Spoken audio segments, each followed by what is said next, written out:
giving a hug to Mike Vick. Marcus Wheaton and the offense as the Steelers will be seeing the football first. Baltimore won the toss and defers. He's going to be out for about a month, but he's still leading. Still leading the team, and as we watch this game waiting for kickoff, we know the Baltimore Ravens, talking to John Harbaugh and the players, they feel the pressure, they know the situation they're in, and as usual, I think they're ready for the battle. Dree Archer is back, along with Jordan Todman and Justin Tucker ready to send it downwind. The winds are pretty fierce. He's had only one kick returned so far this year out of 16 kickoffs. And this won't be returned either. So let's bring out Mike Vick. He told us this week, Phil, I've got to serve my purpose. That's why they brought me here, in case I was needed. And he's been studying up for the last month, trying to understand this playbook of Todd Haley. Says he feels like a rookie again, learning a complicated system. Yeah, I think I was down on the field before the game, and I talked to Mike Vick, and he says, I'm so grateful for this opportunity. He goes, I want this to really go well because I know what he meant. He wants to stay in this league and keep playing football. Starting for the 112th time in his career.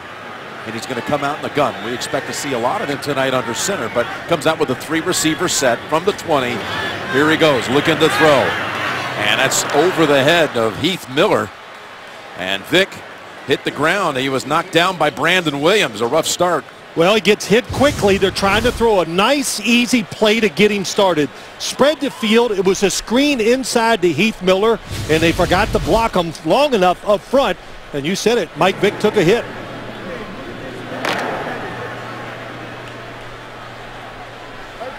It doesn't appear to be too gusty up there, but we saw the flags for the anthem, and they're blowing. I was down on the field, and it was strong, where it could affect the punting game and even some throws. Start. Offense, number 66. 5-yard penalty, still first down.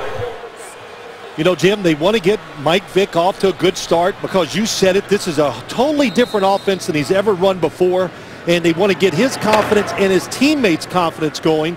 So the screenplay was a good start, and you expect him, like you said, we expect him to get under center, play action passes, things that he does very well at.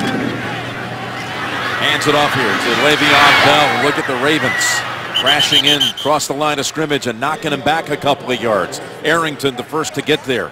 Well, you know, you talk about Todd Haley, offensive coordinator for the Pittsburgh Steelers, and look, this coaching staff, and you heard it from Mike Tomlin, they were excited. It's a challenge to them to change this offense enough where it can fit the new quarterback, Mike Vick, and give him a chance to have some success out there tonight. So a bumpy little start here after kind of a miscommunication and lack of execution on a screenplay on first down.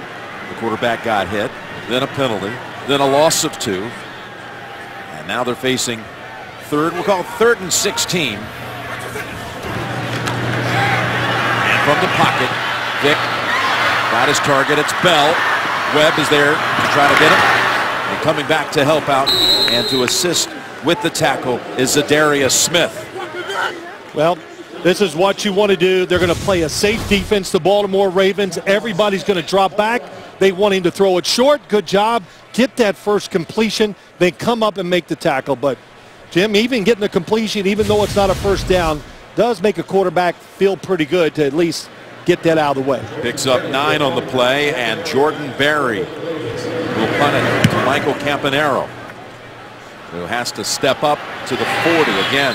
That punt was into the wind, and a fair catch is at the 40, 37-yard boot. Good starting point here for Joe Flacco and the Ravens. 82 wins since coming into the league. That's second most by any quarterback since 08, behind Brady's 84. Well, you talk about Joe Flacco, a secondary, the Pittsburgh Steelers, they have really struggled. They play safe defense. The corners are way off like they are right now as I look down the field, and they dare quarterbacks to throw it outside, but they're daring the wrong guy because Joe Flacco loves to throw it towards the sideline. He's got 2 tight ends, and he comes out flinging and has a very dangerous pass in the area of Steve Smith. That was Will Allen who had a play on the ball. Well, what happened is the play can be there, but Joe Flacco looking right, and watch number 20 read the quarterback and get underneath and almost make the play. Will Allen, 12-year man out of Ohio State, had a big fourth-quarter interception in St. Louis last Sunday of Nick Foles. And there's a completion. Oh, it's dropped. It's incomplete. Marlon Brown unable to hold on to it. Took a hit, too, by Blake.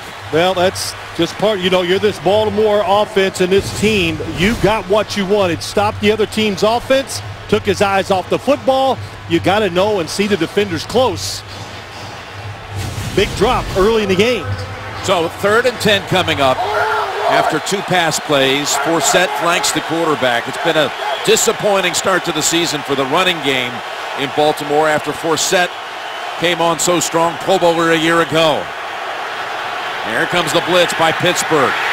Flacco in trouble, and he goes down at the 35-yard line.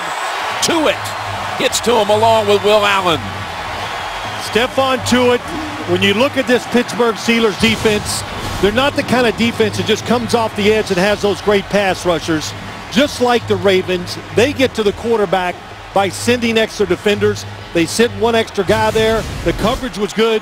That's why they got the sack. First sack of Flacco since week 1 at Denver. A streak of 124 pass plays since he had last been sacked. And that's Cook backing up the returner Brown to the 7. Antonio Brown up to the 20-yard line and runs out of bounds with Taliaferro there to push him out. 57-yard downwind punt, 2 incompletions and a sack. Ball squirted out, but Flacco falls on it. Each team 3 and out at the beginning. Playing for Rex Ryan. Wish he said he could have done more. But now with strong ties to the same area in Virginia as Tomlin, he's got his chance with the Steelers. And he gives it to Bell, who cuts outside and then butts heads with Jimmy Smith. But, you talk about Mike Vick and the players around him. He is a true superstar to this generation of players. Mike Tomlin talked to us about it and says he handles that stardom very humbly. Yeah, he does. Now, look, he walks in the locker room. A lot of these guys are like, oh, my gosh, Mike Vick. I bought his shoes when I was a kid. I wanted to be a quarterback by the way he played. And I got to say this. My son played with him last year with the New York Jets. And he says he's great in the locker room, a very good teammate. And no question, Jim, he is a changed man because of that experience that he had in spending time in jail. 2nd and 3 from the 28. This time it goes to Williams. D'Angelo Williams, who stepped up those first 2 weeks when Bell was serving a suspension at the beginning of the year and was the 2nd leading rusher in the league through the first 2 weeks. He's got a gain of 8 and a first down. Well, they'd like to run the football so that way they can make it simple for the quarterback. If they run it, more people come towards the line of scrimmage. It makes it easier to throw it, of course, for the quarterback. Now, for Mike Vick tonight, they like to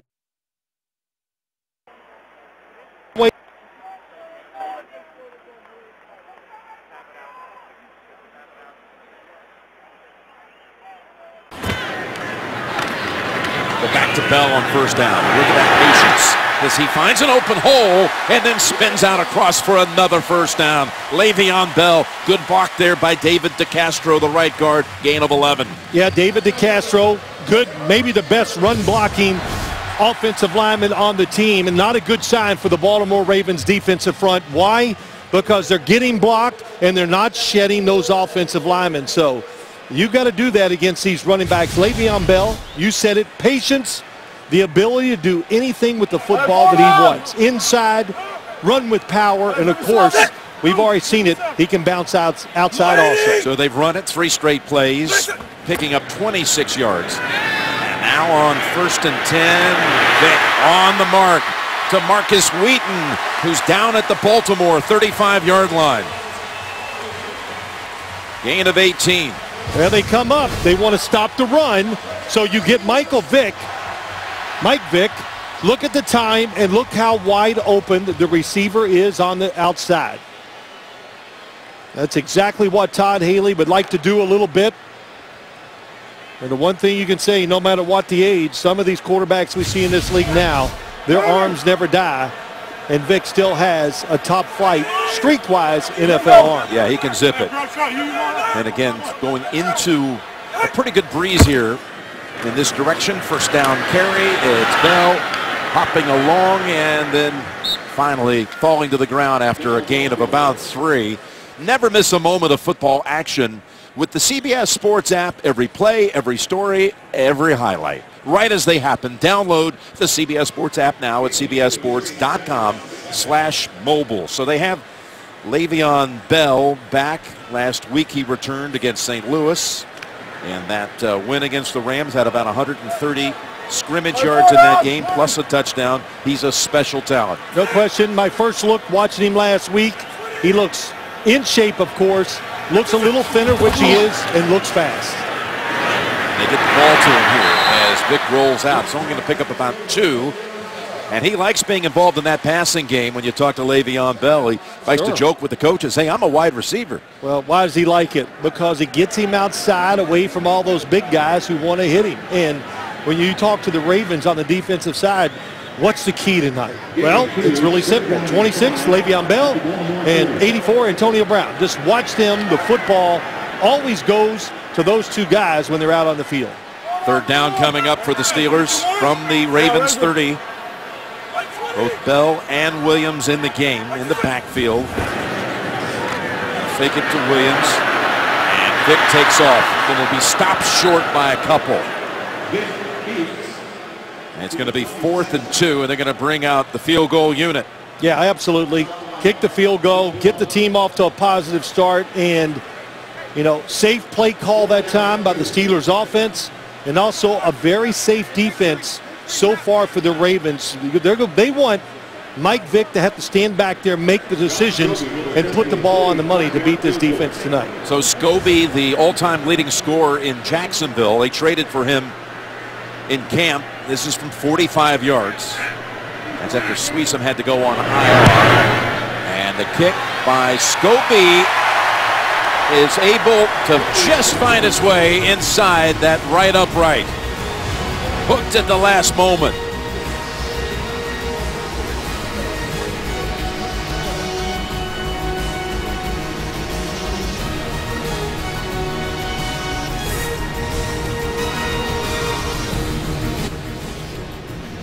And we saw during that break, Mike Vick meet up with Ben Roethlisberger, who's still, I'm sure, over there coaching him up a little bit on this system. Absolutely. When I get a chance, I'll talk about it a little, and this is not over-exaggeration. It is a 180 from what he's ever learned to what he's learning here. It's Campanaro, and he is met high and hard at the 25-yard line.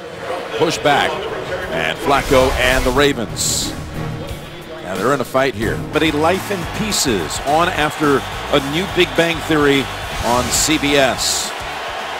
Ravens did not produce a first down the first time they touched it. Now their first running play of the night is Forsett. Stopped right at the line. We talked to Coach Harbaugh last night. He actually said, you know, I'm at peace. Yeah, we're 0-3, but I'm at peace because I know we're a good team. We've just got to fight through this. It's a storm. If we stick together and come through it, we're going to be a true team. Yeah, he believes it, and, you know, I'd ask him questions. He'd say to me, look, come on, Phil. You know our team. You know we're good.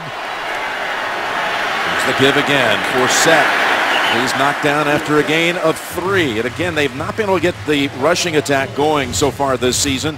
After good numbers last year, first time in the 20-year franchise history, this team is 0-3, and they have blown second-half leads in every game. That's part of the story that we're not talking enough about. They are getting leads in the second half, late in games, but it's not the same Baltimore defense. They give it up in big moments. They let the other team drive down the field.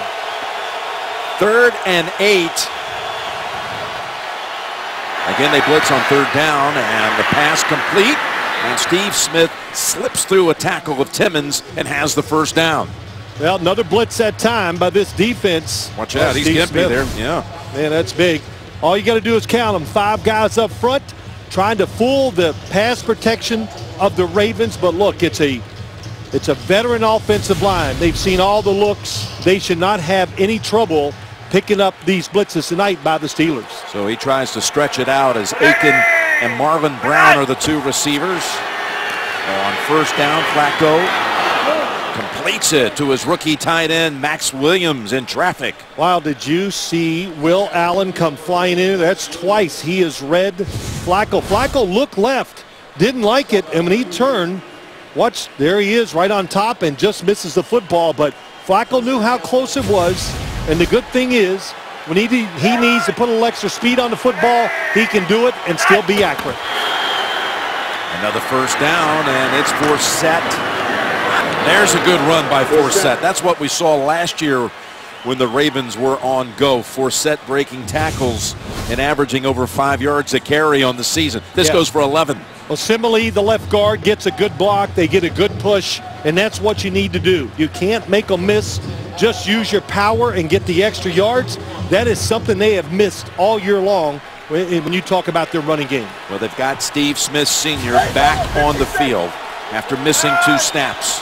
3 straight plays by the Ravens, gaining at least 10 yards. They go up the middle with Forsett. He's got another good run and another first down as Max Williams comes over to help push him for another yard or 2. You never know how a game is going to turn out when you talk about offense. You watch him up front, and it's good blocking once again. Boy, what a push by Marshall yonder, the right guard and all that. The Ravens came in here tonight, and I know they were thinking this. Let's throw it. We'll get them moving around with the passing game, and then maybe as the game goes along, we can start to run the football. That's what they're doing on this drive. Lorenzo Taliaferro is in, and here's the quick pass over to Smith. The bubble screen for Steve Smith is good for about 5, maybe 6. You know, you talk about Steve Smith. We had some laughs I did with their coaching staff. If you keep throwing the football and he keeps putting up these numbers, he's not going to retire when this year is over. Look at these two old teammates at Carolina, Mike Mitchell and Steve Smith Sr. A little jawing going on after that tackle. But look what he's done this season. 25 catches, all the rest of the receiving corps, a total of 15 catches. Well, he brings toughness, great energy at the wide receiver position to this Ravens offense, no question, and personality. 2nd and 5, Taliaferro. These backs really fighting for extra yardage and getting it on this series. They're going to mark him about a foot shy of the first. Well, you know what? They got 3 running backs, Taliaferro, Allen, Forsett, and you put them in there, and if you get it done, you can stay in the game. So if you want to be a running back in this situation, you better fight for every extra yard. Well, they're going to hurry up here. And quick snap here on 3rd and a foot, and Taliaferro straight ahead, first down. Boy, what a job by Jeremy Zuda. They were playing the run up the middle. Osemele, the left guard, they just push it down inside, and a nice read, cutting back before James Harrison can get in there and make the tackle. And you saw the block by the left tackle, James Hurst, 74. Jim, you said it. He's in there for Eugene Monroe and doing an excellent job. He has played well these last few weeks. 5 first downs on this drive by Baltimore. From the 17.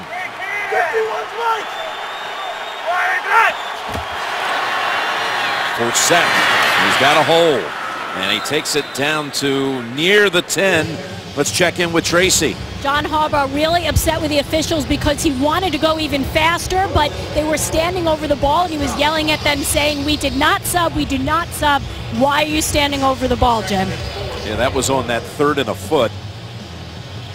Well, if anybody comes in on the offensive side to substitute for any player, they're going to stop play and hold it until the opposing defense, the Steelers, has a chance to substitute and match it. So the right call by the officials, you substitute, they're going to stop play. 6-minute drive on 2nd and 4 with a flag out. Now we'll see what Clete Blakeman's crew has come up with as Forsett is stopped at the line.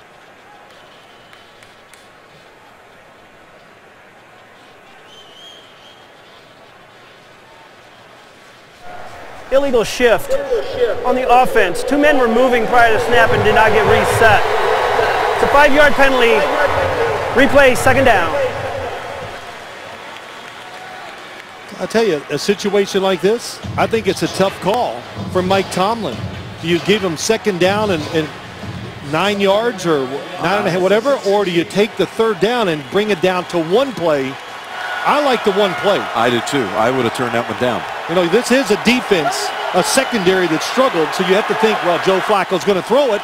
He's pretty good, and he's going against a defense that's given up a lot of easy plays. They take the 5 yards and make it 2nd and 9.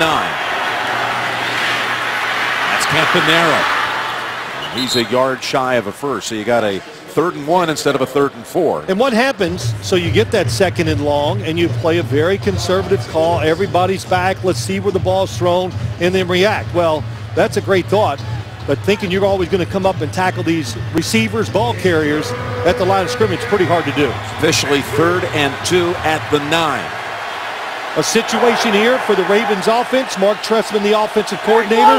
You got to be thinking about calls that, hey, if we run it, we get it close, we can go for it on 4th down. Campanaro gets it on the inside handoff. He looks around and he gets free to the end zone. What a play by Campanaro. Looked like he was going to be dropped for a loss, had a stutter step move. It faked out the defense and he goes 9 yards to the end zone. Arthur Moats has him dead to rights. Nothing you can do. Top of the screen, he gets up the field, plays it perfectly, doesn't chase down the line of scrimmage at the running back. And then it's not that. He makes him go outside. Where is the rest of the defenders? Steve Smith on the outside had a tremendous block and stayed on it to let Campanaro get in there and score. It was the 2nd Steeler defender that had to really make the play on him. It was Will Allen, and he was able to juke past Allen and take it to the end zone for the touchdown. Extra point by Tucker is good. Well, wait till you see the block by Steve Smith Sr. on the outside. It took a long time, but he held his guy at bay.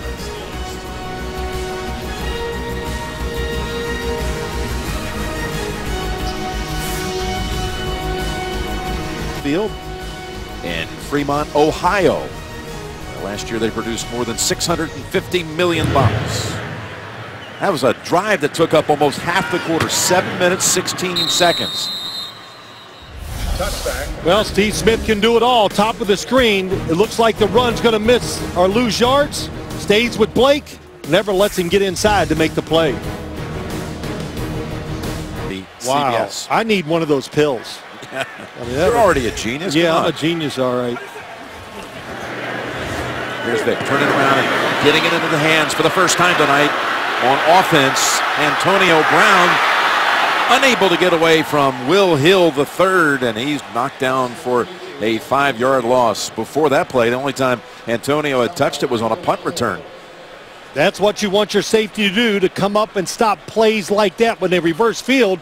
Steelers didn't do it on the Campanaro run for the touchdown. First points allowed in the first quarter this year by the Steelers. Ravens lead at 7-3 after 1. We'll return after these messages, and you're watching Thursday Night Football. CBS, home of Super Bowl 50. Bill Sims, Tracy Wolfson, Mike Carey, all here. A 7-3 Ravens lead after 1. And a first down, or second down snap coming here after a 5-yard loss on the little pass play to Antonio Brown to end the quarter. This one just a little dump off, also is going to lose yardage to Le'Veon Bell. Maybe no gain. Well, you know, trying to get Mike Vick some confidence, these short passes. So let me go back to learning this offense and why it's so difficult and why they can't run everything that Ben Roethlisberger runs when you see him out there. Let's put it this way. If there's 5 guys, Mike Vick is used to telling all 5 what to do in the offenses he's had before. Well, here in Pittsburgh, they tell 1.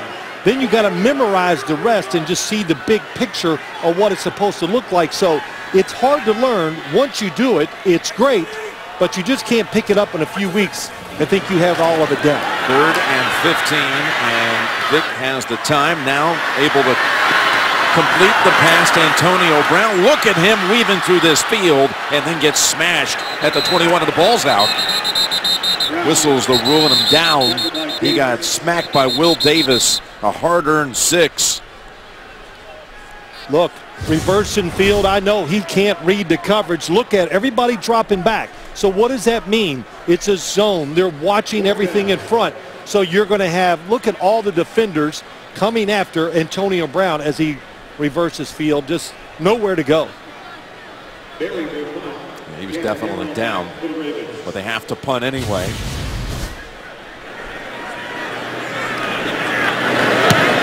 With pressure, he's able to get it away. That was Waller who came in on the punter and affected that punt, which is a short one.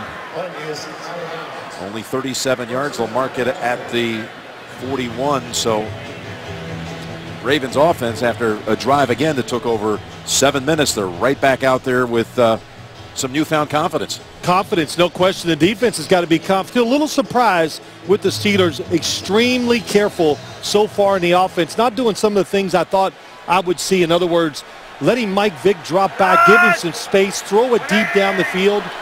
But the Ravens changing their philosophy on the defensive side. Maybe that's caught Todd Haley a little bit off guard. They give it to Forsett, and Steelers all around them for no gain, including Moats.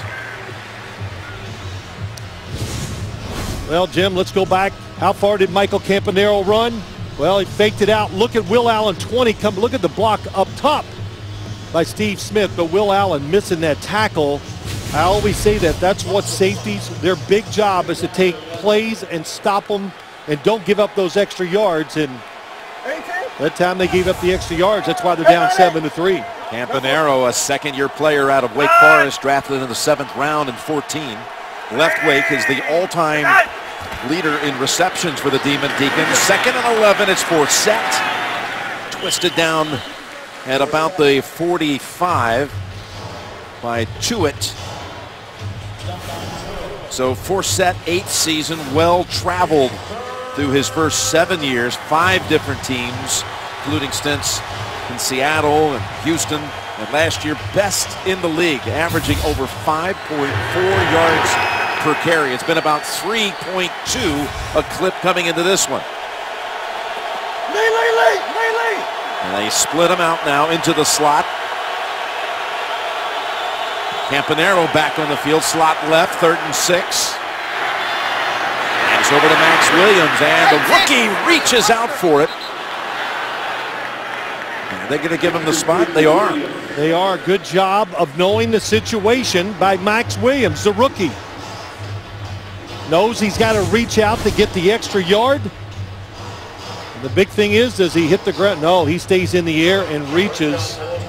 And that is a great job. That is not going to be a fumble because he is being taken to the ground by a defender. Look at Coach Harbaugh absolutely coaching him in mid-play, saying you've got the first down, basically just go for it, and he does. His 2nd catch of the night. Flacco's hit his last 5 passes, and now flushed out and gonna take off. Picks up a yard where he's tackled by Timmons. Well, they've had some good runs, so they're looking for the big shot down the field. The coverage, to me, it's Steve Smith on the outside, and Joe Flacco doesn't, for some reason, doesn't like that one-on-one. Steve Smith running to the sideline, something I thought they would really try to go after this Steeler defense, because I've seen it in their first 3 games.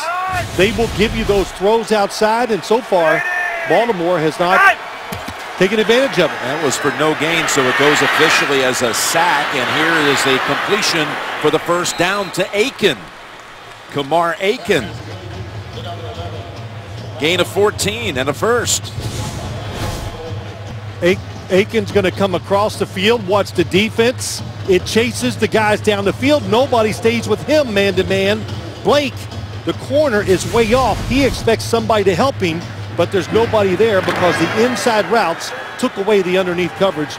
Really good design. Well done by the Ravens offense. 7th catch of the year for Kamar Aiken, 3rd-year player. Fumble. And Flacco falls on it. Flacco, who spent time here, of course, in Pittsburgh, starting his college career for the Panthers, the University of Pittsburgh, and that one just slipped through his fingers. But he was telling us last night how playing here against the Steelers has really grown on him through the years. How about that? Loves the fans because the rivalry is so great. You know, the city, the culture, it's kind of got a Gothic look, he said. And, of course, the grass field just adds to it, Jim. Players love grass fields and what it does to their body when they play on it. He hasn't lost a fumble since November of 13. And able to recover that one. 2nd and 11. And Talifero is able to advance it for 5. Saturday, the best game from the best conference when Alabama takes on Georgia.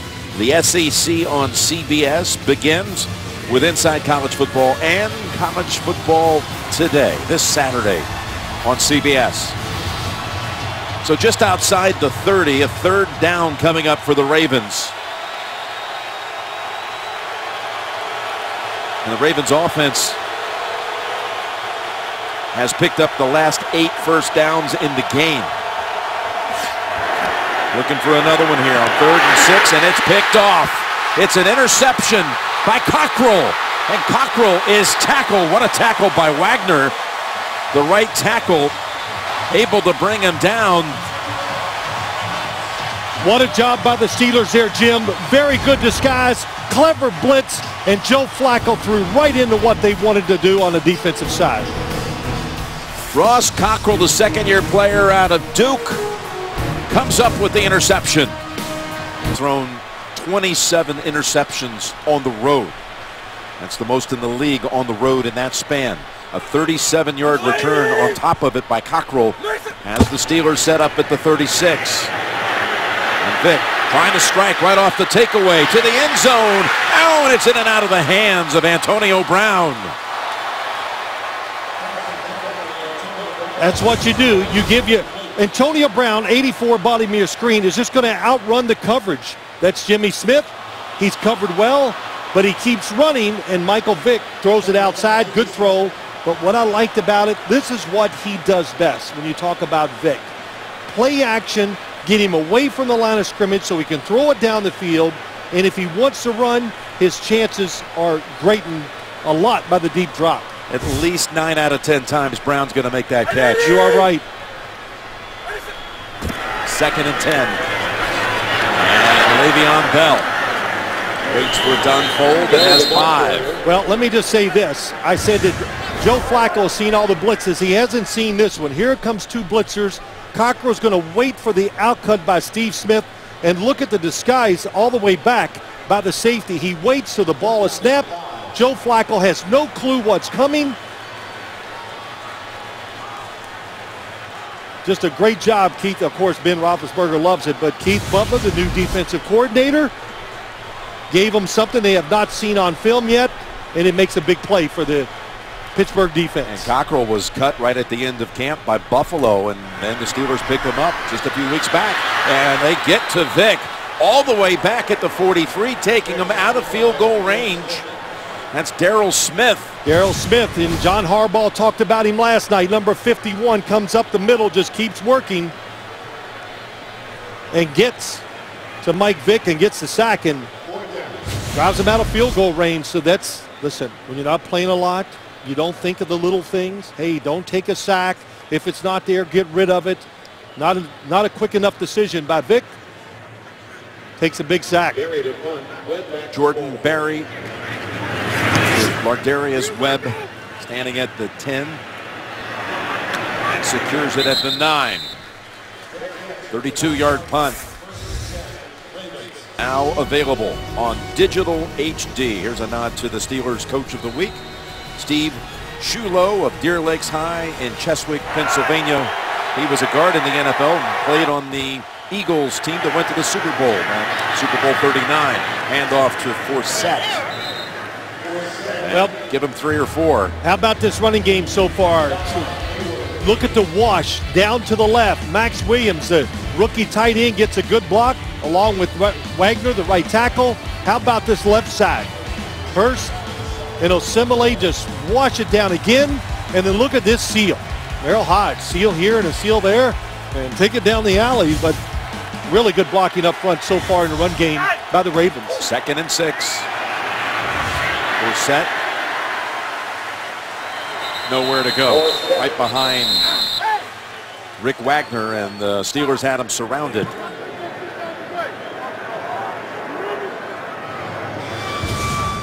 Well, Steve Smith coming inside.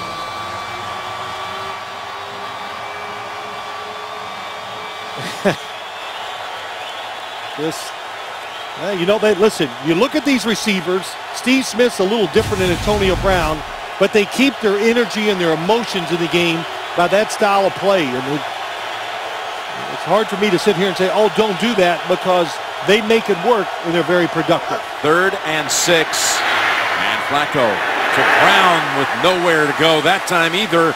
Lawrence Timmons had it defended and holds it to a 2-yard gain, and out comes Sam Cook to punt. The spacing was not good that time. As you see the throw underneath, the throw should go to Steve Smith behind it, but watch one go across. Here comes another one behind. That one behind is where you want to throw it, but they were both stacked on top of each other, so Joe Flacco had no choice but to throw it short. One of the better legs in the league right here. Cook into a pretty good breeze.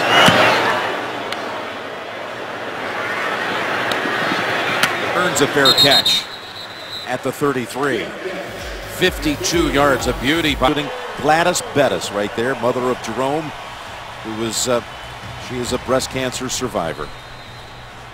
And her son is going to have his Hall of Fame ring presentation coming up on the field at halftime. You can learn more by going to Make a Crucial Catch, NFL.com/pink. Here is Vic trying to get away from trouble, and he does. Vic across the 40 and steps out near the first down.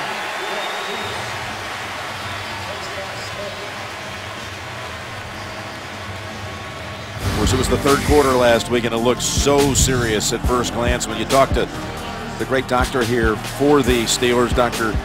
James Bradley, he points out that the heel of Roethlisberger, when the contact was made, his heel was off the ground. Otherwise, it could have been a season-ending injury. That's left MCL sprain. There's Dr. Bradley. Now talking it over with Marcus Wheaton.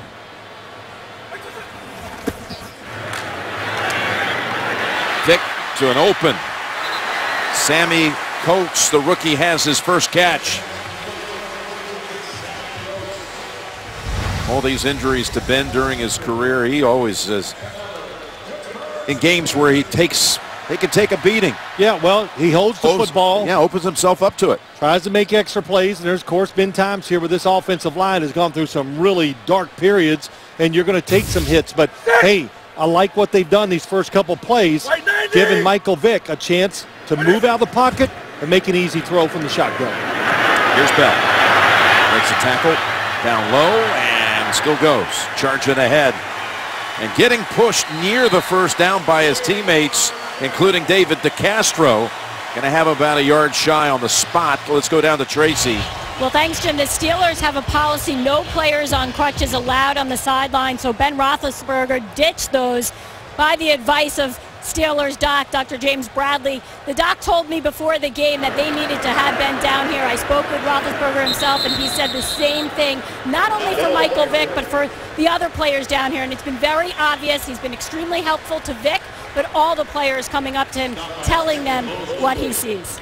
Well, you know, those rules are great, but when you make those, it doesn't necessarily mean they're always for everybody. So you make exceptions. I think if Ben came out on crutches, he would still be out there tonight, but just shows you he might be feeling a little better than people think.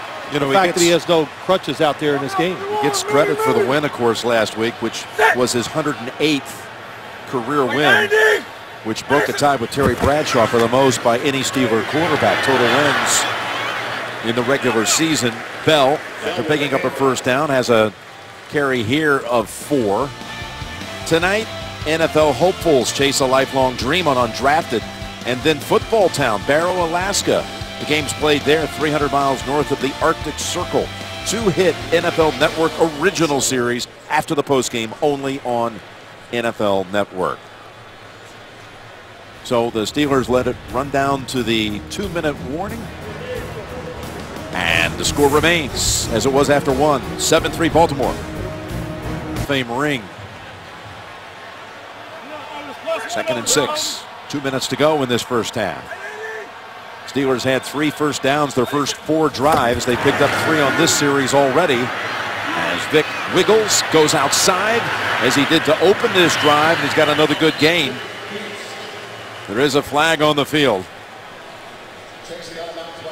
Got to stay in your rush lanes. They blitz. Everybody gets pushed inside, and you dare Mike Vick to run? Well, I think he'll take that dare. Illegal use of hands, hands to the face, defense, number 21. The 5-yard penalty from the end of the run, automatic first down. Only the third penalty in this game tonight, which is refreshing after what we've seen so far this year. Next week, we're in Houston. The Texans will be hosting the Indianapolis Colts. Your weekend starts Thursday Night Football on CBS and NFL Network. We had this matchup a year ago down in Houston, and it was a good one. Came down to the last minutes. Yep, it did. And Houston Texans and the Colts finally got their first win last week, so that takes that pressure off. And the first one is always the toughest in the NFL. So first down for the Steelers off the penalty, and Vick to an open Hayward Bay and another Steeler first down. Well, what do you get? You have a quarterback that you're scared that he might run the football. So now you see that man coverage, the corner's way off. That's twice I've seen Mike Vick just go ahead and take the easy throw to the outside. And Jimmy Smith, as you look at the quarterback numbers here so far tonight, they've integrated Michael Vick into the game at a nice pace. He's getting comfortable, and now they can start to open up. For Joe Flacco, the one interception, but I think they're making it too many known passing situations before they let him throw. First down at the 11, and Bell, he's going to switch back to the other side, and he's got a running lane. Bell cuts back and takes it to the end zone for the touchdown. Le'Veon Bell at his best.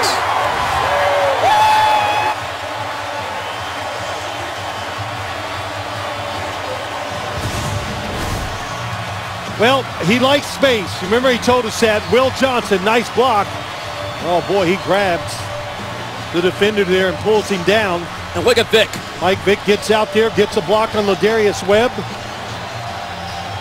That was a nice, easy, smooth drive by the Steelers offense. What a confidence builder going into halftime. Vick on Webb, and he took him all the way to the ground. Well, Mike Vick looked fast, strong, 5 pounds heavier, he says, than he was last year, and likes that feeling. Makes him stronger, and he wants to play that way. Extra point by Scobie is good. I'd like to next-gen stat that one. I'll bet he went about 45 yards to take it 11 yards to the end zone. And Roethlisberger, pump fist, Steelers in front. Congratulations, Jim, for all the many wonderful things you've done, the vision behind the city of Pittsburgh. So now the Ravens will have 137 to work with. What did you see on that touchdown play? Well, I saw where there could have been a holding on the outside. They let it go, but what reverse? Third time tonight we've seen one of the skill guys reverse field, but how about Michael Vick turns up the field and just gets on Ladarius Webb, and he can't get away.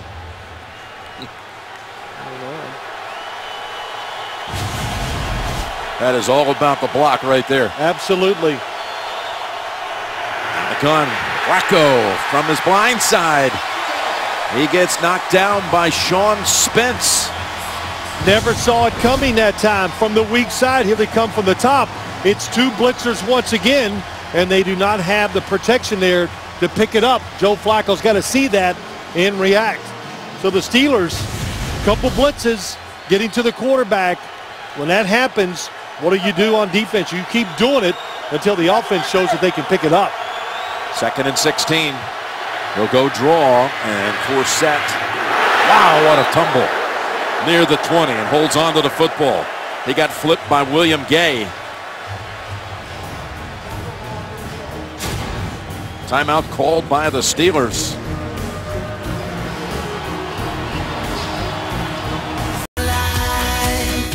And 10 now for the Ravens. And Flacco. Incomplete. He's been sacked 3 times in this first half after being sacked only 2 times in the first 3 games of the season. Well, they're rattled. There's no question this offense is rattled. The play calling, they've never got in that rhythm they want to. You know, they were moving the football, Jim, by running it. And what's that do? It's great to run the football on the offensive side, but a lot of times what it does, it takes your quarterback out of rhythm and takes him out of the game. Cook sent one down the way, 52 yards the last time. This one, no hang time. It was low. Yeah, Antonio Brown, stiff arm, and he gets out to the 40 where he is collared down, and that brings out a flag. 49-yard punt, 9-yard return. That was Brendan Trawick on the tackle around the neck area.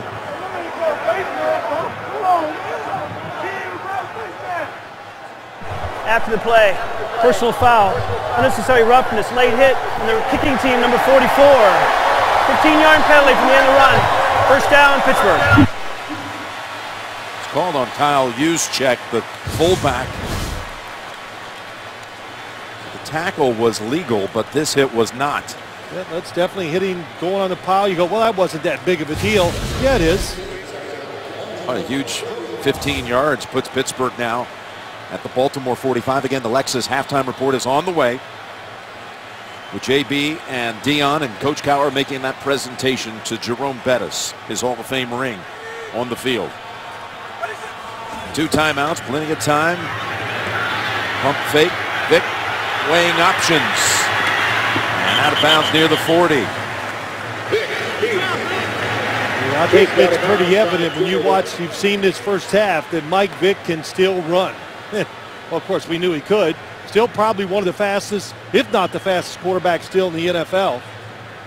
After that last drive, Phil, I think Vic got to the point that Tomlin talked to us about. Yep. He said, we'd like to see Mike get into the flow of the game and then be himself. Well, that's what's happened. In play action passes, I like the fact that he drops deep so he can see the rush when he needs to, and he can make a decision whether to run outside or inside. 2nd and 6.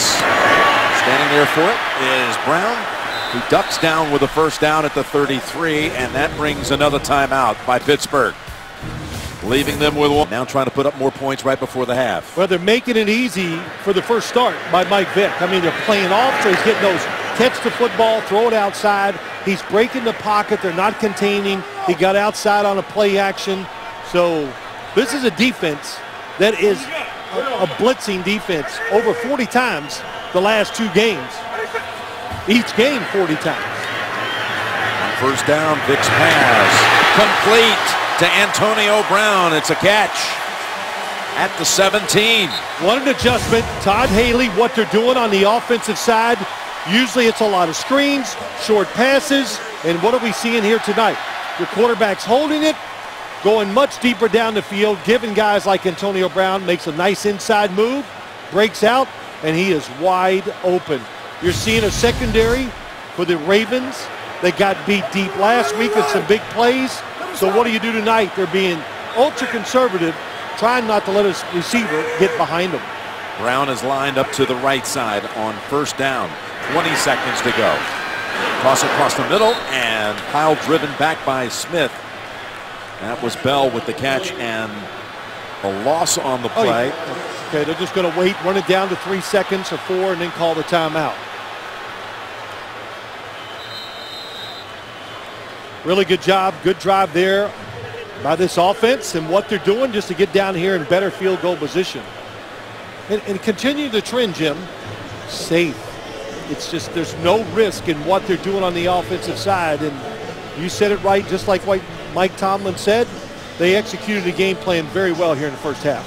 You know, they had that play across the middle, which once the immediate tackle was made, the clock kept running. But had they taken a timeout right on the spot, I don't know, there might have been like 16, 17 seconds. They could have taken their last timeout, run the risk that the clock management could go awry at the end and not have a field goal attempt. They thought their big play was going to be that inside screen, run the defense off and get it there that time. It didn't work, and it just goes to what we see. They're being smart, they're being conservative, and they continue that here at the end of the first half, managing the clock. 46-yard kick, and it somehow squeezes through. There are flags on the field.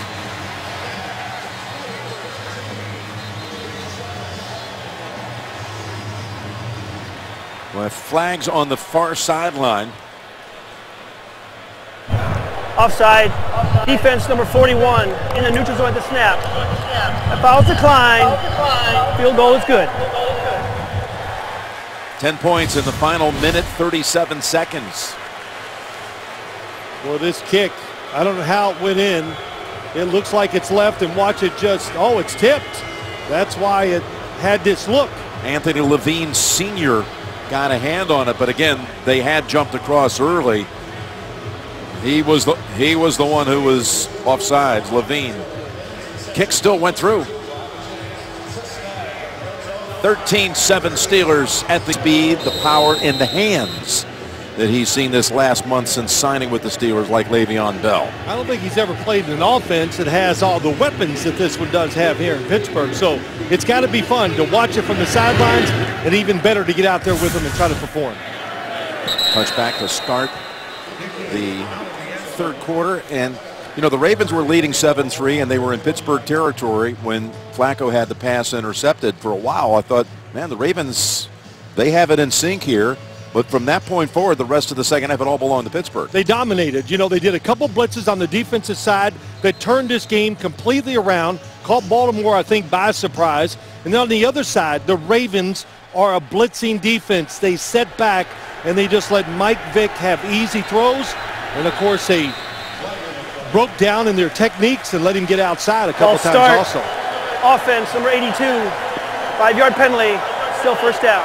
Let's get a report from Tracy. What did you hear out of the locker rooms? Well, the Ravens with those 3 sacks on Joe Flacco, John Harbaugh told me they need to do a better job in protection of the blitz. If they can do that, they can open up the passing game, and that is what he said they need to do. One note for the Pittsburgh Steelers, wide receiver Marcus Wheaton has a sprained right ankle. No official word on whether he will return or not. All right, Tracy, 1st and 15. Flacco was surrounded and is able to get out of the jam and sees the ball bounce off his knee.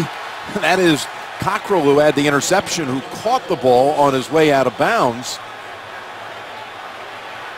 And the Steelers think they may have won the argument over there. And they rule this Pittsburgh football. The coverage got again by Pittsburgh. First down. That's Hayward who comes and reaches in, bounces off the left knee of Flacco. Now the question is, it looks as though this is going to hold up. To review, the ruling on the field stands as called. First down, Pittsburgh. Cockrell just a tremendous job here. The presence of mind to turn into a receiver and tap the toes on the sideline. Phil, both feet are in, and he took the ball, had control of it all the way to the ground. Mike Carey is up here in the booth. Yeah, the same rules apply to recovering a fumble as it is for a catch, and everything was met. Great play. His second takeaway of the evening. And the third drive starting in Baltimore territory tonight. DeAngelo Williams starts the third quarter in the backfield. And running to the short side, nothing there as Mosley and Smith combine on the tackle. This kid, Cockrell, Mike Tomlin liked him in all the pre-draft evaluations back in 2014. Coming out of Duke, where he was a 2-time All-ACC performer, and really liked the kid, but the Bills took him, and then he was one of the last cuts coming out of camp this year at Buffalo. Yep, he has come in when he has. He's played well. When they go to substituted defenses, he comes in as the extra corner, and even as the starting corner, and right now the starting corner for the Baltimore Ravens defense. It's Le'Veon Bell driving ahead, and then finally getting knocked to the ground by Timmy Jernigan. Gain of 6. I talked about it early in the first half. Here you are. The score's 13-7. You got no life on your football team, and sometimes as a coach, you got to give them life by making the right call. And the first down, they came right up. They were going to blitz. They're pressuring the wide receivers, and already a little change in the way they're thinking on the Baltimore defense. 0 for 4 on third down tonight. And that's what they face here. 3rd and 7 from the Ravens 24. And Vick coming out of the pocket now with it. Looking for the first down marker, and he's got it. Mike Vick. Made it look easy. And a good job of not throwing the football. There comes the extra guy on the blitz. Look at the running lane it creates for him. And just so fast once he gets it in his hands. And there's really nothing the defense can do. You know, let's play a little pressure, but the one thing you got to remember, I talked to him last night, the Ravens. I said, are you going to make him stay in the pocket? And they weren't big on that because they don't want to take the aggressiveness away from the defensive linemen. I think they better rethink that philosophy. First down from the 14. And movement on that right side against the Steelers. False start. Offense, number 66. 5-yard penalty, still first down. You know, Jim, it's easy to play quarterback and be conservative like we've seen with the Steelers and Mike Vick tonight because of that weapon, the fact that don't take a chance trying to stick the football in a tight situation. Just wait, pull it down, and run the football. That's what they said. Let's do this, give him some opportunities, and we hope he runs the football to make a few big plays to put our offense over the top here tonight. He's run it 5 times for 30 yards. Second only to Bell's 56 on the ground. And it's Bell on this occasion staying low and diving down to about the 16, gain of 3 into the arms of Brandon Williams. Tackled by Brandon Williams. Well, it's been a good job of what they've done here. We've talked about it. And I think as you watch it, you know, I've watched all the Steeler games up to this point, and entirely different look on the offensive side, but shows you the talent they have and the versatility that the coaches can coach to kind of come up with a little bit of a different offense to make it work for their backup QB. You got at the bottom of the screen, Brown and Jimmy Smith going to the other side to Bell, and Bell is at the Ravens 9-yard line. Darrell Smith able to end it after a gain of 7. Here's Bell in the back, but anytime you see receivers stacked when you're playing the Steeler offense, you got to think one thing. Here comes the screen to the person that's standing back deep. And you've got to attack the line of scrimmage, knock the blockers back, and then you want to chase it from behind or have the safeties come up there and make the tackle. But when you're playing a team like this, they have so many screens that you see these odd formations, that's the first thing you have to think. You've got 3rd and 5. Play action, and Vick guns it to the end zone, and it's juggled for a moment, still waiting for the signal. And they call it a touchdown to Darius Hayward-Bay. What a throw. Love what they did. They take Mike Vick, they play action fake, and they move him out, and then he gets to show off his arm. Oh my gosh, he threw it so hard it almost went through. It's unbelievable how he caught that.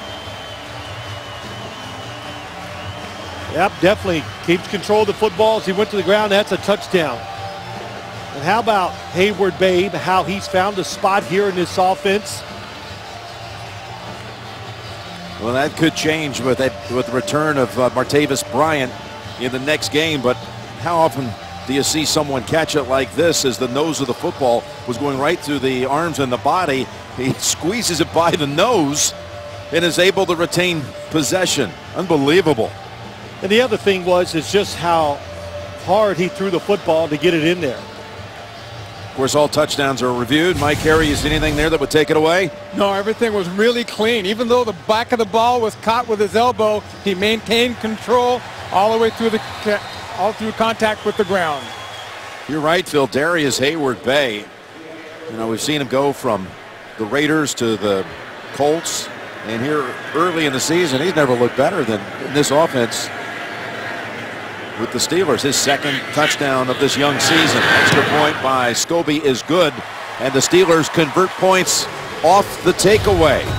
In fact, have put up 17 points now in less than 6 minutes of game time. Off the Flacco fumble, it's Vick to Darius Hayward-Bay for the touchdown.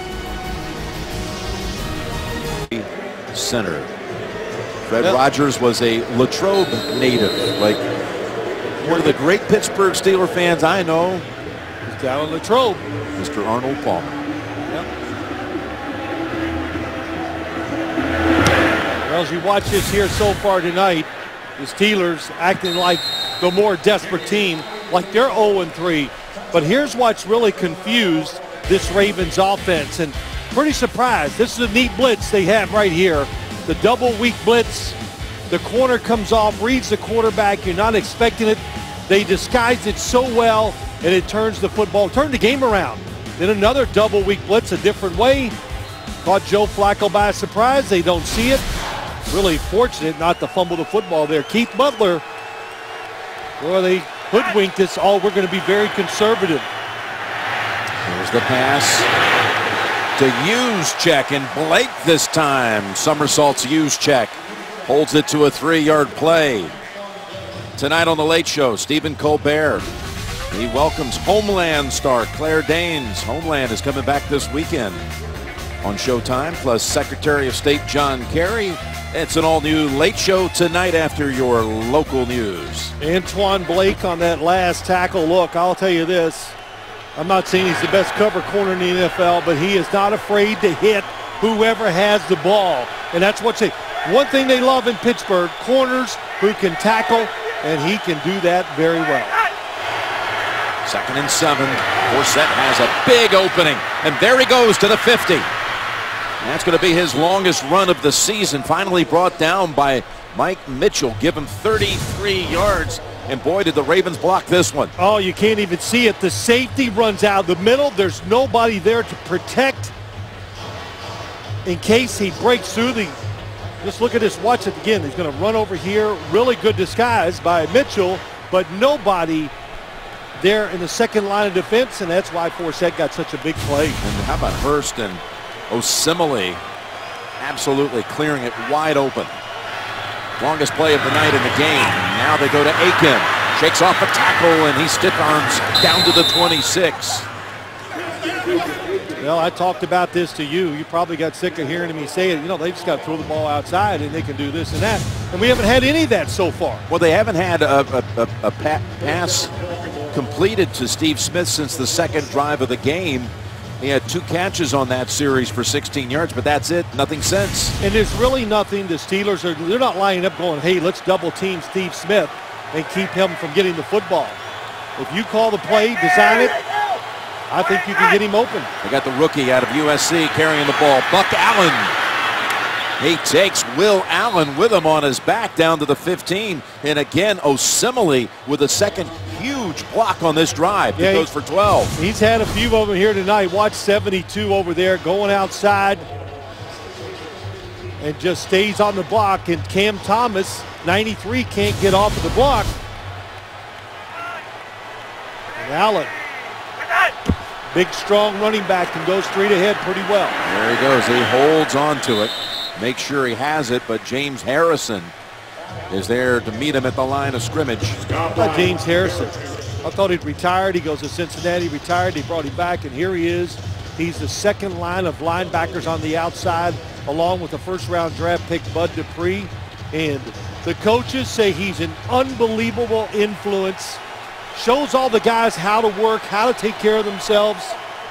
Being around him all these years, you got to believe it. Absolutely. 2nd and 10. To the end zone. Flacco's pass. It's on the mark. Touchdown, Baltimore. Kamar Aiken. Awesome job by Aiken. Really good throw by Joe Flacco. Way to turn things around here in this game with that drive by the Ravens. But watch Aiken on the outside. And look who he beats. Ross, but right here he sees the football. He ducked his head down and ran to the football and reached out and caught it. He beats Cockrell, who's had the big game with the 2 takeaways. Aiken has the speed and the size. He needs experience. They've been throwing the football to him more over the last couple games, and you could watch it. I've watched him grow since we did him the opening game in Denver. Extra point is good. We talked at the break about a desperate team, and better answer the bell on this next series. I'd say they answered the bell, right? 80 yards in 6 plays. Fighting for a season. with NFL Game Pass. Go to NFL.com/Game Pass to start your free trial. Flacco now 10 out of 14 for 90 yards and that touchdown pass, plus a first half pick as Tucker bounces it through the back of the end zone past Archer. All right, the Ravens awaken. Take it down the field and score. 2014's break huddle. Get ready to snap it from the 20 to start this next drive.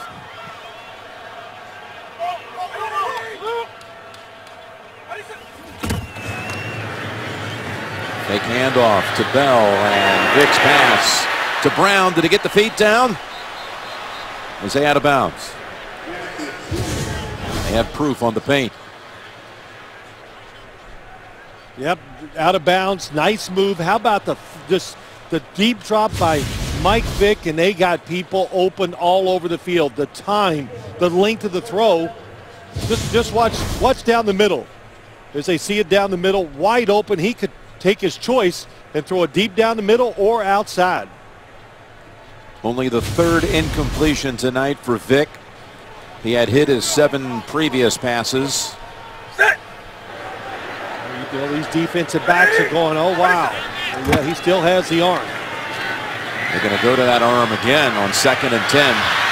Well, no, they won't, because there to meet him is Zadarius Smith, the rookie from Kentucky, taken in the 4th round, gets the sack and a loss of 7. Yeah, let's watch. Here's the first read. It's Hayward Bay coming to the outside, and this is what happens when you don't get enough playing time. He's going to do an out and up and stop. He's wide open, but Michael Vick came off of the play too quick. The receiver was open, and that extra time causes the sack. This kid that's playing is getting more playing time because of the loss of Suggs. That's right. Blew out his Achilles week 1 against Denver, and of course they miss his leadership as well. 3rd and 16. Former NFL Defender of the Year. All kinds of time for Vick. And that is Smith again on him. Back-to-back plays made by the rookie. That time they kept Mike Vick in the pocket. I thought for a second they were going to try to keep a spy standing in front of him. See Mosley 57, but he has the back. But it takes so long. The rush does a great job of staying in their lanes, and that's why they got the sack. They're going deep again. The coverage is great. Ladarius Webb on the slot receiver. That's Antonio Brown. Excellent job of coverage. And the defense helped turn this thing around. So now the Steelers punt from the end zone. And Barry doesn't catch it all. Campanero. Stutter step move and takes off down to the 33. And this is the first time that the Steelers have seen an opponent start in Steeler territory for the season. And it's going to be the Ravens ball at the 33 against Pittsburgh. During the prior play, number 21 of the kicking team went out of bounds voluntarily and came back in. It's a 5-yard penalty, which will be added to the end of the run. First down, Baltimore. So the Ravens now have it at the 28, and this is the second time the whole year Baltimore has started a drive in opponent territory. Well, it tells you part of the problem. Defense not making enough big plays, special teams, whatever. You can't drive 80 yards every time. They give it to Forsett. And he is grabbed hold up by Stephon Tuitt. Tuitt makes the tackle, no gain. Week 4 continues Sunday morning live from London at a special time, 9:30 Eastern on CBS.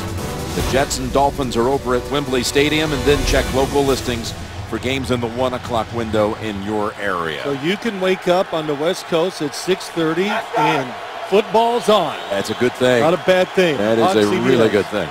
That's right. 2nd down and 10. Almost intercepted. It went off the hands of Nick Boyle, and Sean Spence came running in and not able to get to the football. They got it set up. It could be a big play. Watch 82. He's going to block, and now they release the lineman. Wagner is going to block the linebacker. There's going to be nobody there to cover Boyle. He'd have been running down the middle of the field. It'd been a race to the end zone. Of course, they're playing tonight without Crockett Gilmore, their starting tight end, inactive with injury. And Another reminder that Smith has not caught a ball since the first quarter. It's 3rd and 10. It's Smith at the bottom of the screen. Blake's on him. Flacco's looking the other way. Now a whistle and a timeout was called. Prior to the snap, Baltimore took its first charge team timeout.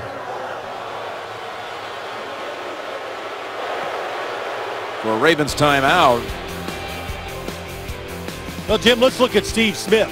Covered on the first play of the game. He did catch a couple passes. You talked about it. Got hurt on this one. Yeah, got a little shaky, but I've been watching him. He's running full speed as I watch. But just not a lot of plays to designed. The spacing is terrible here. That's why they can't throw it to him on a big 3rd down. But in the previous games, so many little plays designed just for him to catch it so we could see him run with it after the catch.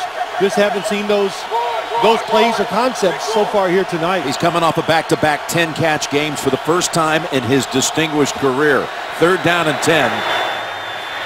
And it's over to Boyle, who hurdles past one defender but comes up 2 yards short of the first. And they'll bring out Tucker for a field goal attempt. This is the play of the year here. I see it every single game. Every offense has it. Here comes Boyle. Watch the receivers block. It's an outside screen. Borderline illegal as the block happens way before the football gets there. See Mike Carey, they don't catch all the penalties out there. Boyle, the rookie out of Delaware, able to get down to the 20, sets up a 38-yard field goal on a fake. It's a fake, and the Steelers are on it. It was Spence who read it out. They went right back to Boyle, who had caught the pass on 3rd down, and the fake field goal is snuffed out by Pittsburgh. Look at the tackle by Sean Spence. Had the fake going to the left. They pitch it going to the right. And the speed got it done. That's what it was. And John Harbaugh, of course, special teams coach with the Philadelphia Eagles for many years, had to be disappointed. That was a game changer. Yeah, he was for 9 years the special teams coach for the Eagles before being the head coach, named head coach at Baltimore. And that right side was open. Had Boyle not had Sean Spence right on top of him. Tonight, NFL hopefuls chase that lifelong dream on Undrafted. Then Football Town. We take you to Barrow, Alaska, from 300 miles north of the Arctic Circle. 2-hit NFL Network original series tonight after the postgame, only on NFL Network. I'll tell you, up there in Alaska, they're not throwing for 200 yards a game because the wind blows about 40 miles an hour across the field. Oh, my gosh. 2nd and 9. And Miller has the grab, but only a yard. Mike Vick, part of the theme early in the season around the league. All these quarterbacks, Ben and Jay Cutler and Tony Romo, Drew Brees, these guys have come in for him. There you see their career records as starters. It seemed like more this year than you can remember in recent years. Yeah, it does. It does. It seems like we went through a stretch for quite a few years where no starters were getting beat up. Some lost their jobs by a bad play. And I'll say this too. The reserves, they didn't win, but they all played solid football and went out there and at least gave their chance. In most cases, gave their team a chance to win. 3rd and 8, and they're after Vick, and they've got him. Dragged down from behind by Doomerville. Elvis Doomerville, the fastest pass rusher on the Ravens, 58. Comes from this side.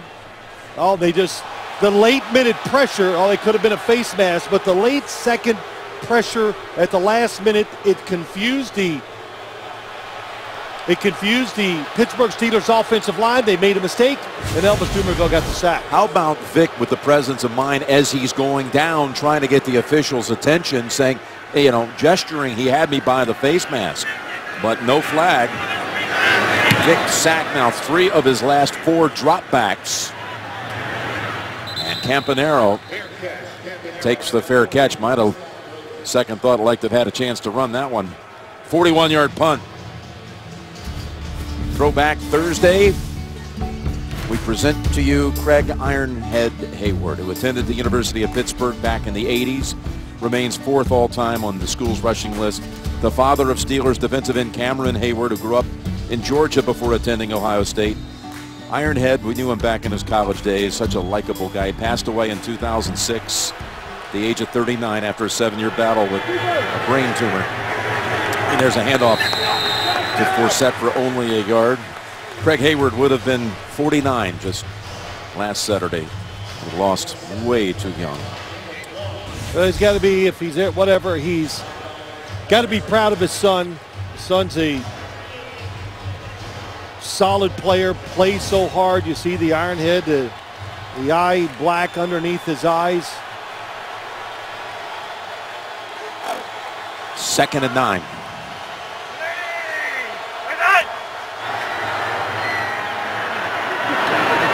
And here's Smith now. First catch since the first quarter.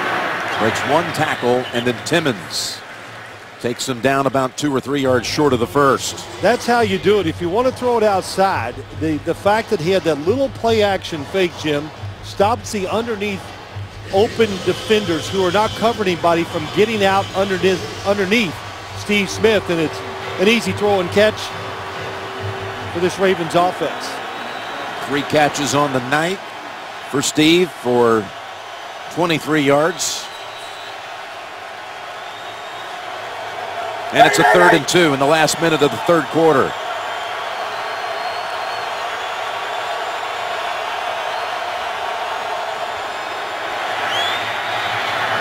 Flacco to Smith again, and the Steelers back him up. They're going to mark him almost a full yard short of the first. It'll be 4th and 1. What a tackle. They're doing a great job of flying up here so far tonight and making sure there's no extra yards. And that is Blake and Timmons. We got a player down on the field, a Raven.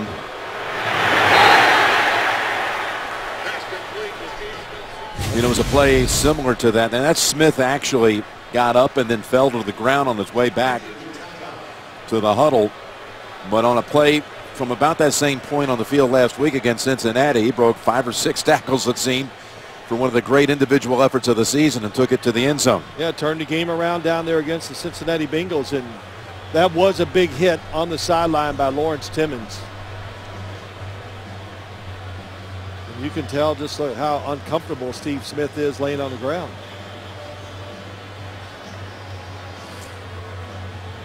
Well, when you roll out, the only difference was they rolled out a little bit, Jim, on that play. And when you do that, the defense reads it so fast. And they just fly towards him. He's holding his back. He was going back, and he signals to the sideline.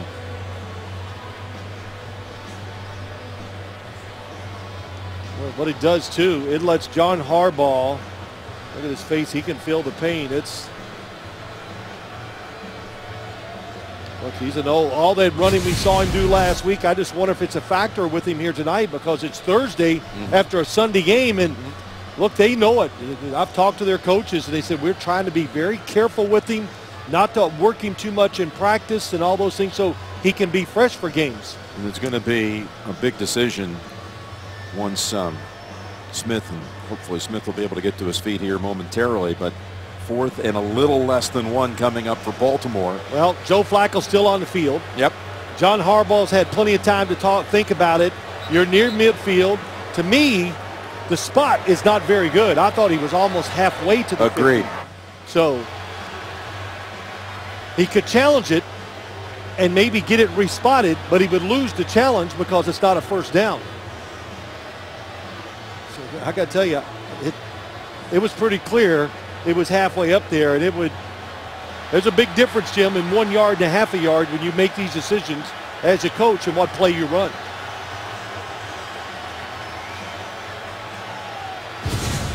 This is what you're talking about right here. You can see. He's absolutely right there, halfway, at least halfway, maybe even more. Yeah, even went out of bounds well past the 49, and they stay out there with the offense. A full yard needed. Nobody back there to help Joe Flacco in protection. Pass caught, and the second effort by Boyle. He bounces off the first hit, and he's got the first down. Oh, my gosh, what a play. What?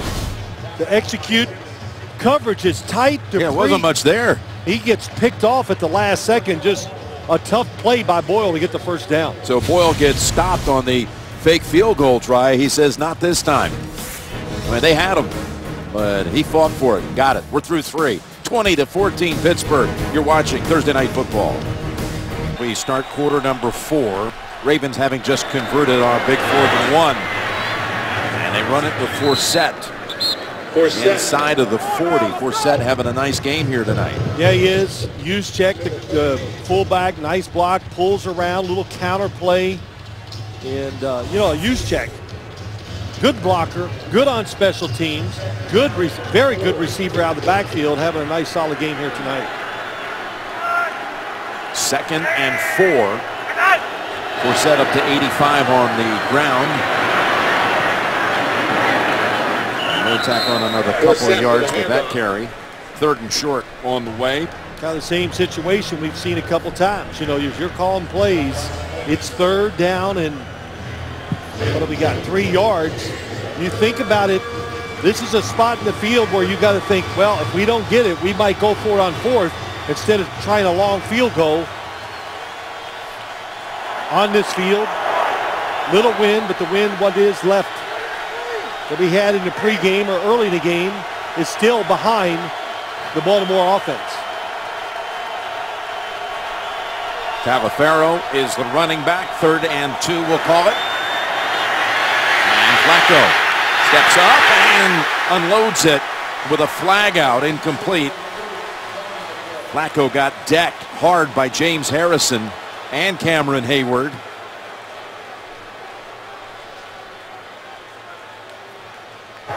Holding. Defense, number 41. It's a 5-yard penalty, automatic first down. Call is on Antoine Blake. And they'll spot it now at the 31. Well, number 41. Well, he's in the slot, barely can see him, but the extra time that Joe Flacco had in the pocket. And they hand it off. Hole up the middle for Forsett. And he picks up 7, running this time behind Marshall Yanda. Yep, him and Boyle both got good blocks. And just another big hole to run into, Jim. Really, you know, I'm surprised by this. This Steeler defense, even when they're not good, they're always good against the run. They're not great. 9th in the league against the run. 4 athletic linebackers. 2nd and 2.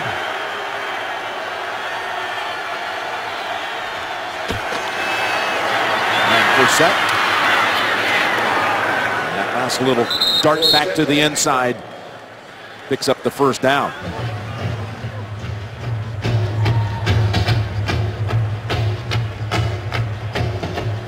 Smith anxious to somehow get back into this game.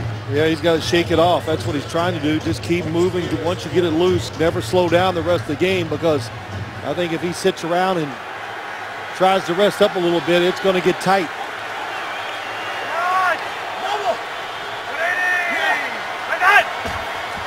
On first down, it's ground time again. Tuitt is there, as well as Arthur Moats. Your weekend starts next Thursday, the Colts and the Texans.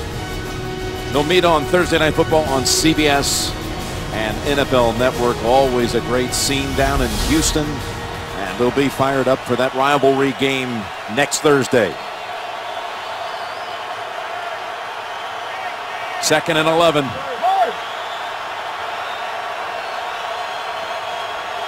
Here comes the blitz. Snap got away from Flacco. He has to cut his losses and fall on it. Back at the 33. Couldn't tell for snap. I was too busy watching the blitz. John Harbaugh can't believe what he's watching. Off his strong side. Snap doesn't look that bad, but he does a good job of getting on top of the football. It's a loss of 12.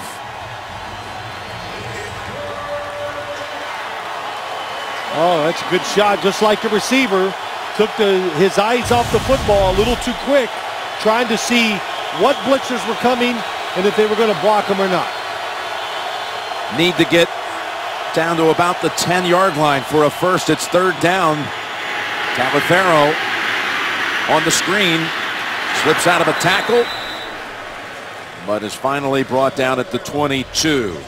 Makes that field goal try a lot easier. Really good safe call. Mark Trestman, third and long, run the screen, pick up a few yards. They're not expecting any fakes this time. Of course, had they gone ahead and kicked it the last time, and things could have gone all kinds of different ways. But that's right. If they'd have kicked it, maybe they'd been blocked and run back for a touchdown. So 40-yard try it'll be. Missed only once this season. One of the best in the league right here. Justin Tucker. Cook on the hold. And Tucker dead center. I talked earlier about how many times it's been a 3-point margin in the end. It's what we have right now between these two. Steve Smith Sr., as you can see right now, he's getting onto the bike. I was told it's a lower back contusion. His return is questionable. He was being worked out on the ground, and I think we showed that on the air for a while. They were moving around his hip. They rubbed some ointment on his back. It looked as though he did want to go in at one point. He grabbed his helmet, then they kicked the field goal, so he sat back down.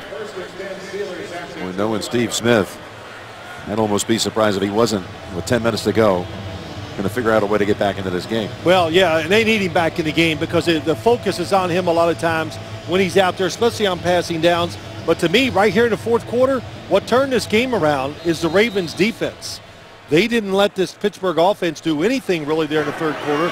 Only 14 yards. Their points came off of a turnover, so Todd Haley's got to find a way to get this offense restarted.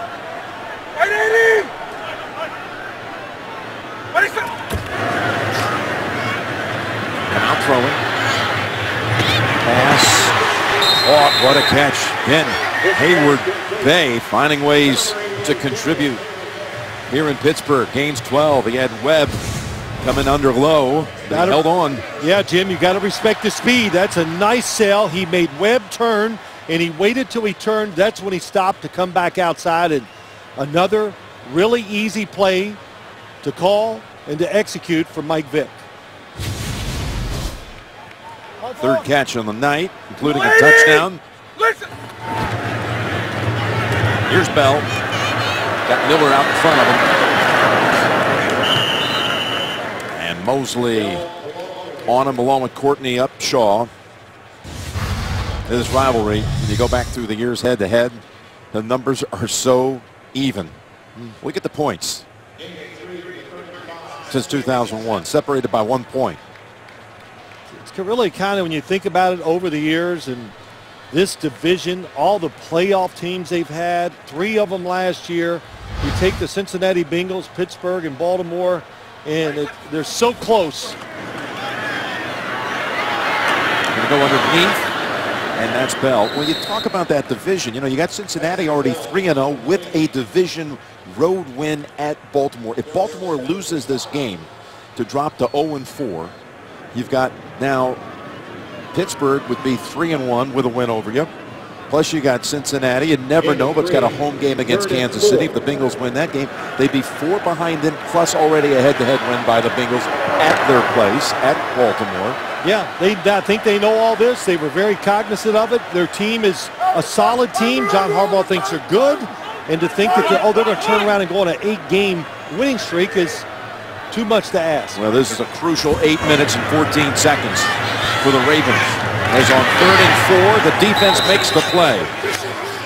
As Webb wraps up Hayward Bay, and really for the night, they have contained Antonio Brown with only 4 catches for 25 yards. Watch the blitz, the little game inside. It's a good thing it's a quick throw because he's going to get sacked, Mike Vick is. But again, a little pressure defense. That's what the Ravens do best, and they got this Steelers offense off the field.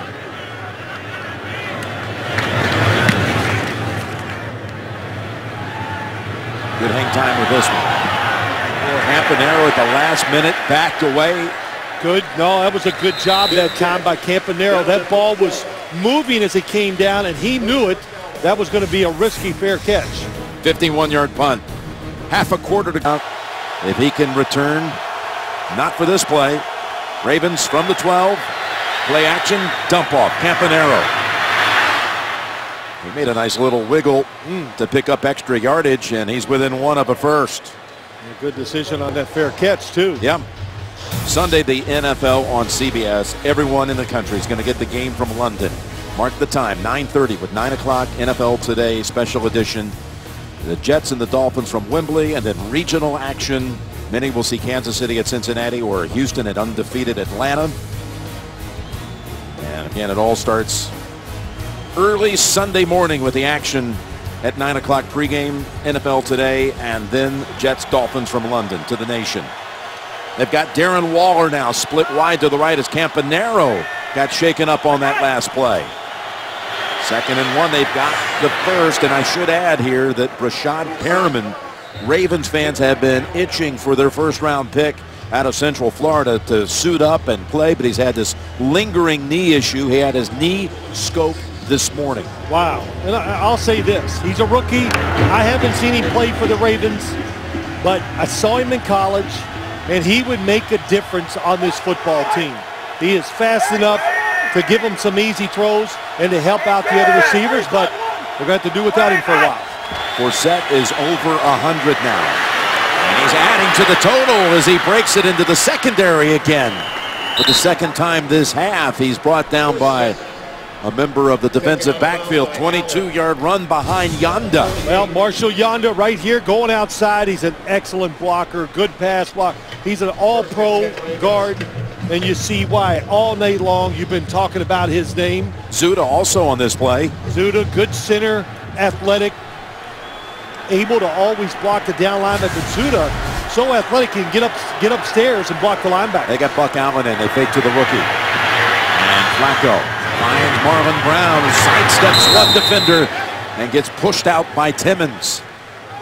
But now here comes Flacco and the Ravens, and Flacco having to operate without Steve Smith Sr. in the game, as well as Campanaro, who scored a touchdown in the first half. But it's the mixture of plays. This is what I've seen the last couple of weeks when this offense has gone up and down the field, just moving the quarterback. I love that they finally moved Joe Flacco a little. 2nd and 2. And that was Buck Allen. He's about a yard short here of the first.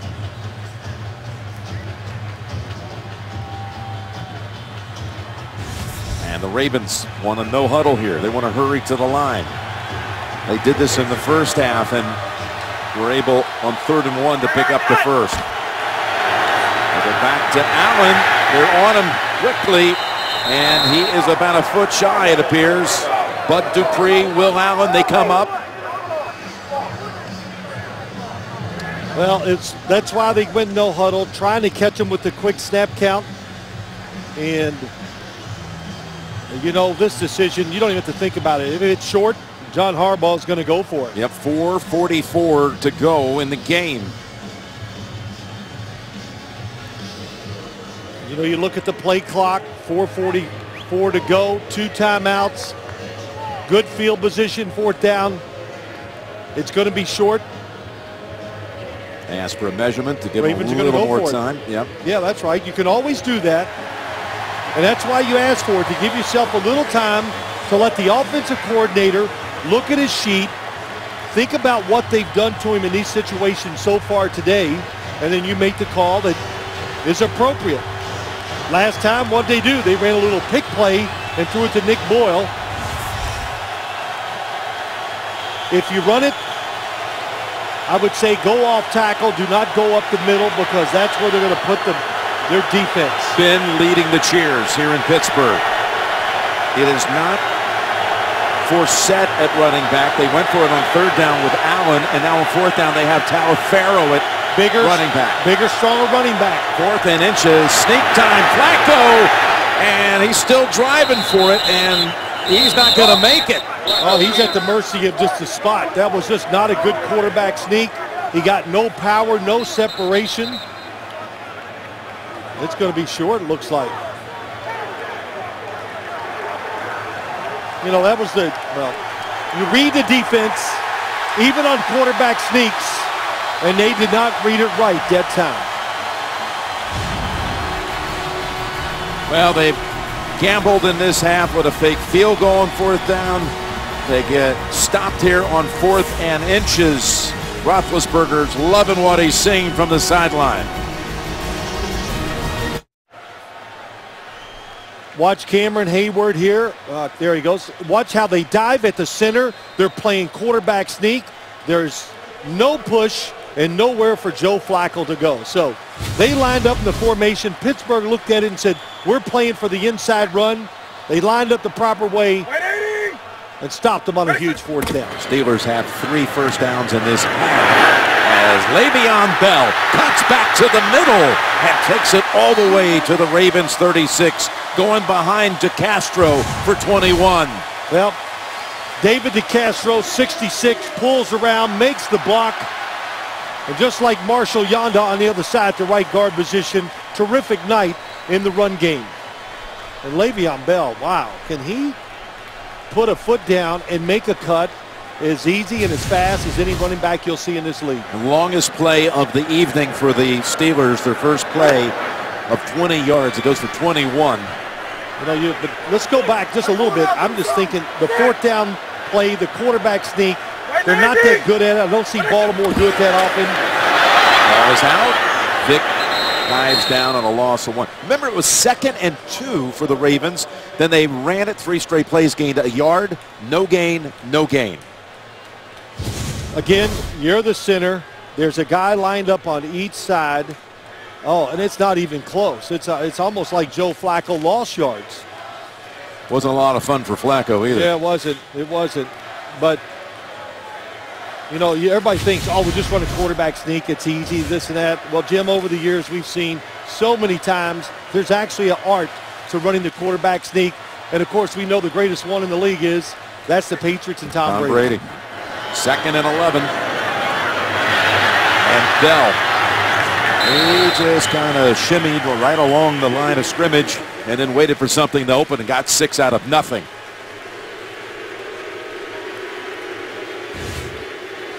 Timeout called by the Ravens, leaving them with 1. Coming up next, the Mazda postgame show, interviews and analysis of tonight's game. This defense has to make a play here. 3rd down's on the way. And try to surrender nothing more than a field goal and get the ball back as Campanaro is being carted in. Man. Wide receivers for the... He too, with Smith was a back contusion, lower back. They're saying basically the same thing for Campanaro. Look at this list. Coaches all time without a 4-game losing streak regular season had to have coached at least a minimum of 100 games. John Madden, Harbaugh next, Blanton Collier, Raymond Berry. What do you do? Do you trust, I'm sorry, Jim, do you trust Michael Vick here in this situation to throw the football? You got to be careful. Could be a screen, could be a bootleg after a play action fake. Timeout called by Vick. They've been very conservative all night. So here you are in this situation. Do you all of a sudden maybe put the games in the hand of your backup quarterback in a situation like this? I think it's a tough call. Had all kinds of crucial decisions made in this second half, and there was the fake field goal try. That's right. Where Cook pitched it to Boyle, and Spence made a really terrific stop. Calls like that, I'm not going to say when the game's over, if they just kick the field goal there, they're going to make it. Look, it changed many things afterwards. And when you make calls like that, if they don't work, you live with it.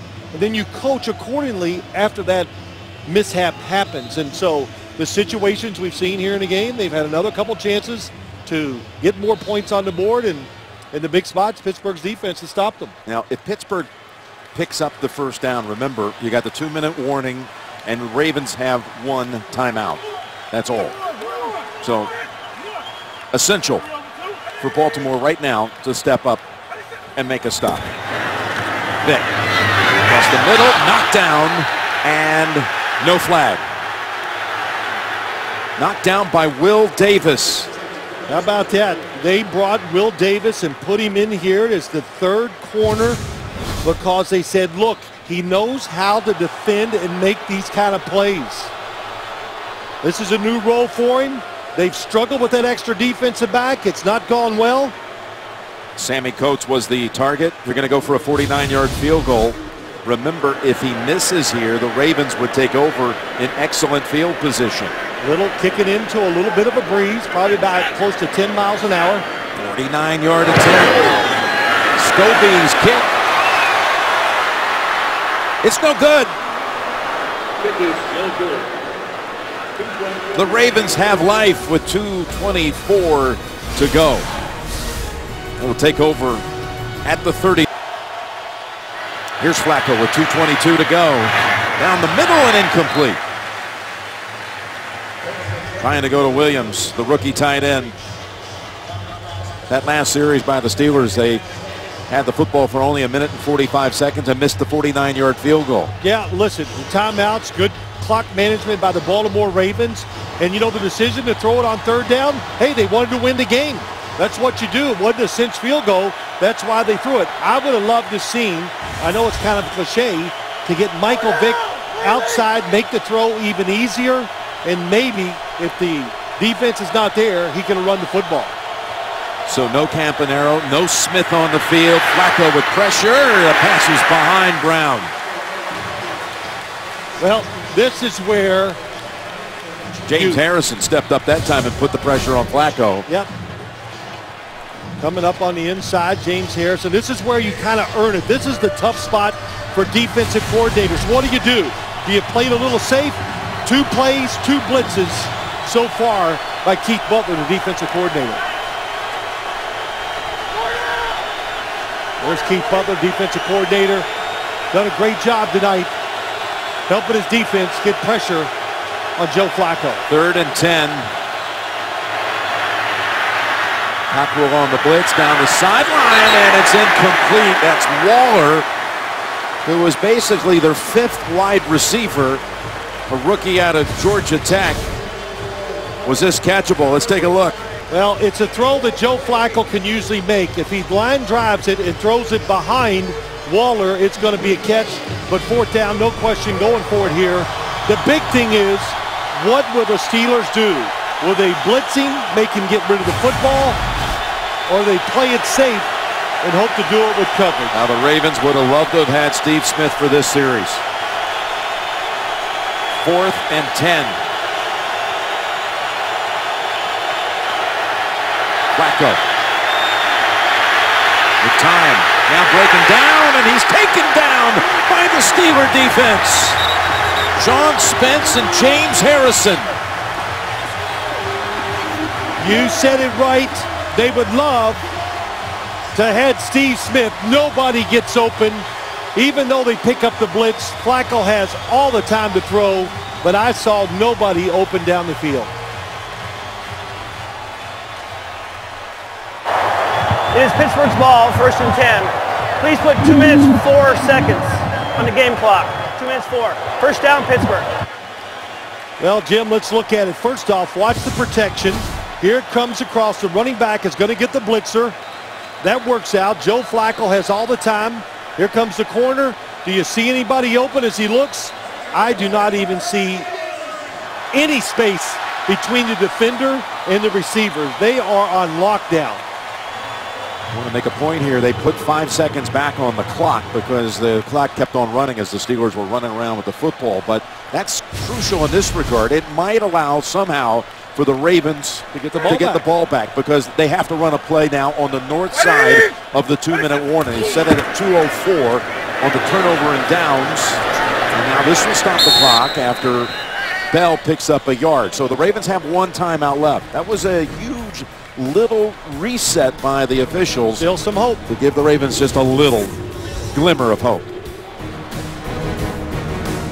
And 9 on the way. Ravens with 1 timeout. You saw Flacco, who has been sacked a career-tying 5 times tonight. That's Bell. He's about 5 yards short of the first. And there's the timeout called by Baltimore. So here's an interesting thing. You see, they had been sacked twice, weeks 1 through 3. Those both came at Denver, week 1. Right. He was sacked all of last season, just 17 times on the whole season. So he had 19 sacks since the beginning of 14. Now he has 5 tonight alone. Two things. The blitz, they didn't do a great job of picking it up, but what's the #1 reason why he was sacked here tonight? Receivers that can't get open. So he held the ball. A lot of times we saw the initial protection okay, but that last play was an illustration. There's just not enough receivers still in this Baltimore offense to shake away from defenders when it's tight man-to-man coverage. Well, he's not out of it if they make a stop right here. 3rd and 4. It's Bell. And he's tripped up right at the line of scrimmage. They'll bring back out Scobie for another field goal attempt. I'm not second guessing here, but I just thought, man, if Michael Vick fakes the ball and runs around the edge, you know, you kind of lose track of what's going on sometimes. You know, it's a Steeler offense. You're not worried about those keepers and bootlegs.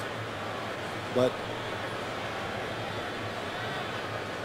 he's going to let this run down to about 106. As Al Davis said to me one time on the field, he goes, I listen to you on Sundays. You think you got all the answers up there. I didn't quite imitate him, but I've said this to you a lot of times. But it's easy to see from up here to make those decisions. But Pittsburgh takes its 3rd charge team timeout. This is a 30-second timeout. Really good job of managing Mike Vick tonight in this game by the Steelers, by Todd Haley. They just worked their way through it.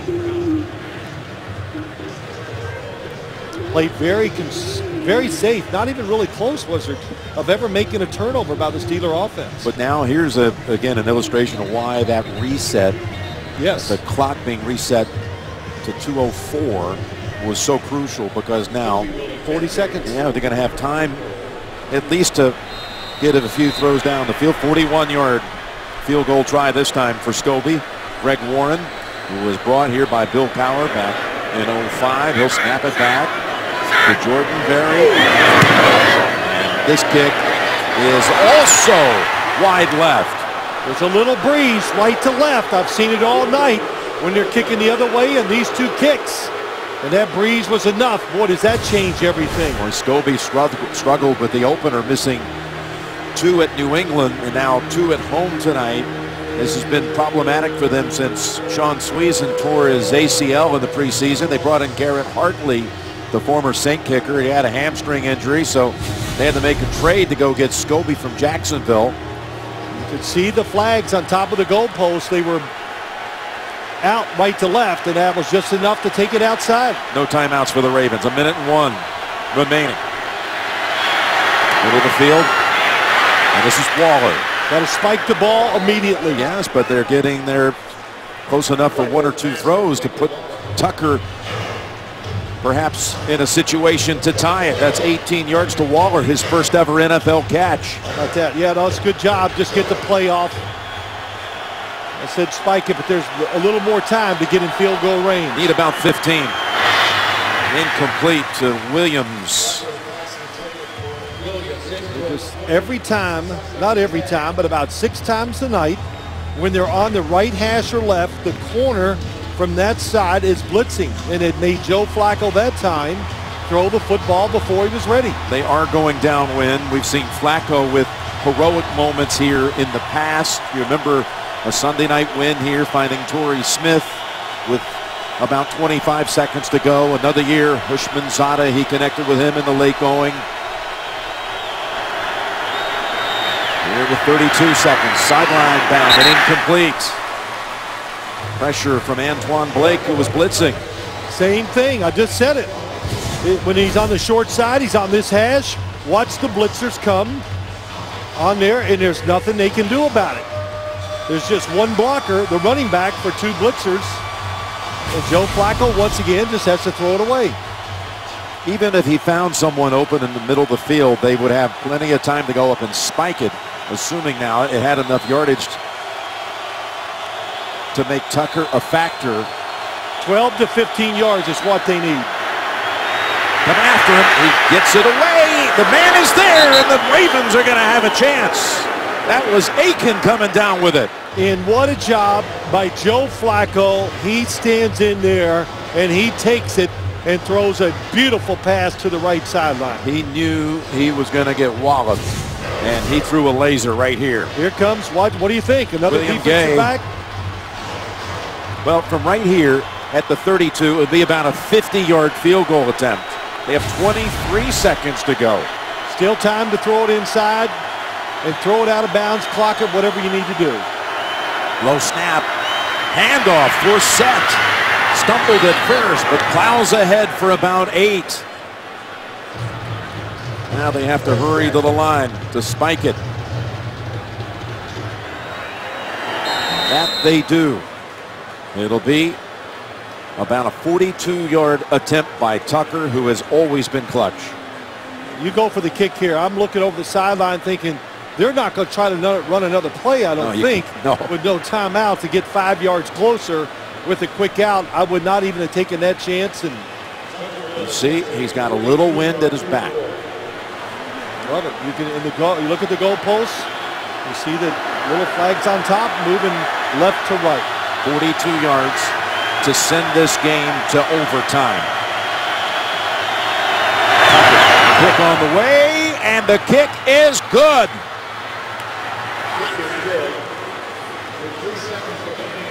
What a turn of events here. The missed field goal, of course. 2 of them. 2 field goals, but also the fact that that one play was on the other side of the 2 minutes gave them a little hope, and they got that hope when the field goal was missed by the Steelers.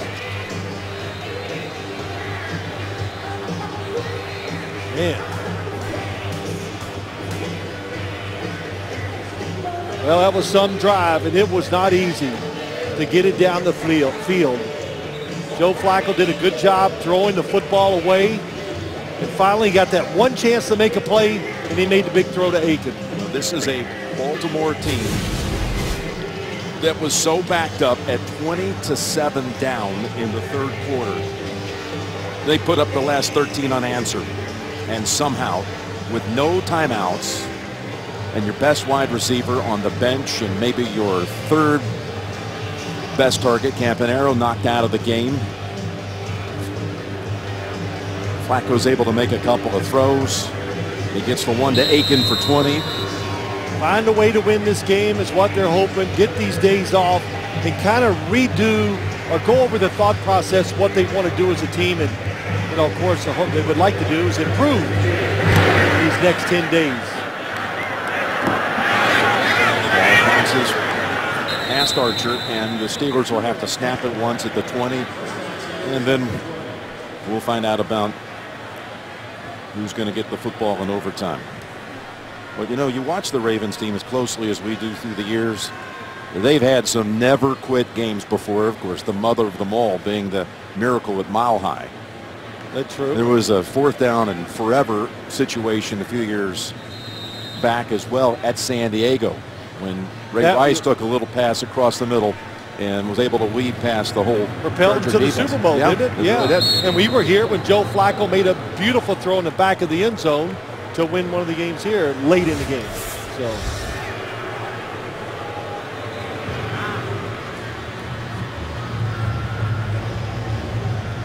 So it's a 15-minute quarter. Each team guaranteed a possession unless the team that receives the football goes down and scores a touchdown on that first touch, that first possession. And if the score is tied after each team has a possession, the next score wins the game. No coaches' challenges. Booth reviews only. All done by the booth.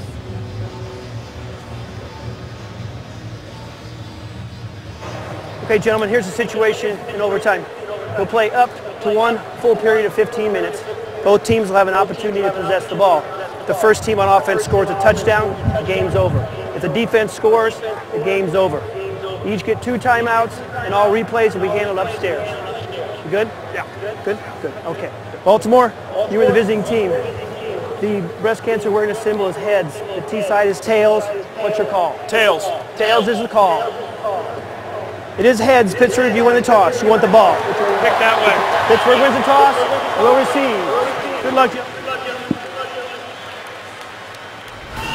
So they'll be kicking to Pittsburgh. Now the Steelers, they got to find a way to restart this offense, Jim. They've been in protect mode for so long.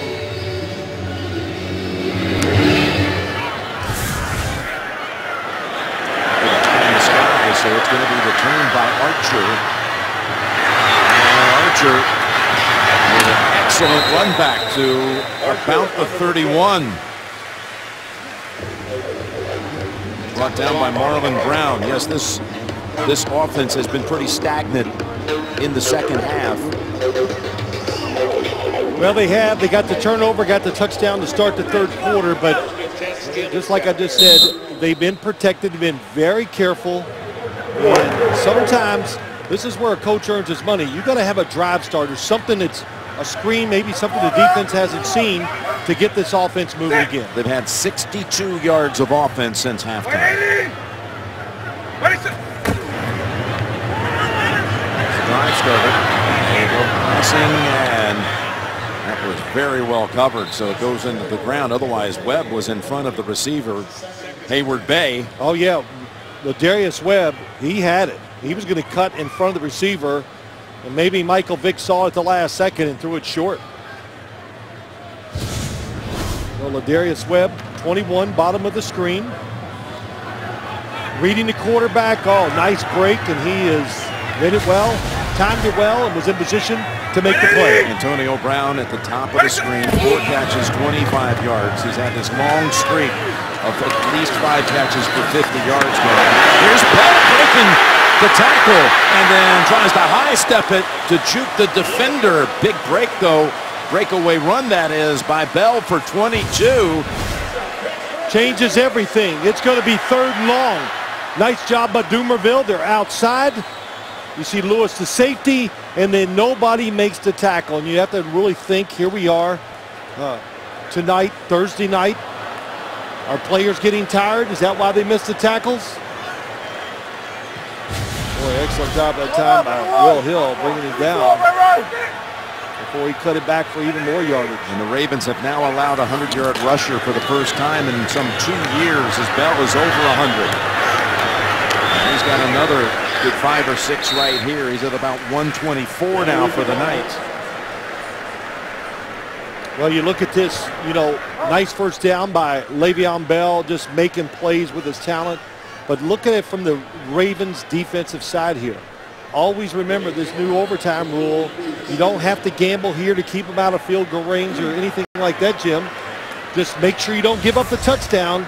Then your offense can come back out if they kick a field goal. And you get, now you can play 4-down football, which good quarterbacks, hard to stop them in situations like that. And you got a Steeler kicker who's missed 2 field goals in this direction in the last quarter of play. It's Bell. And he stopped at the 39.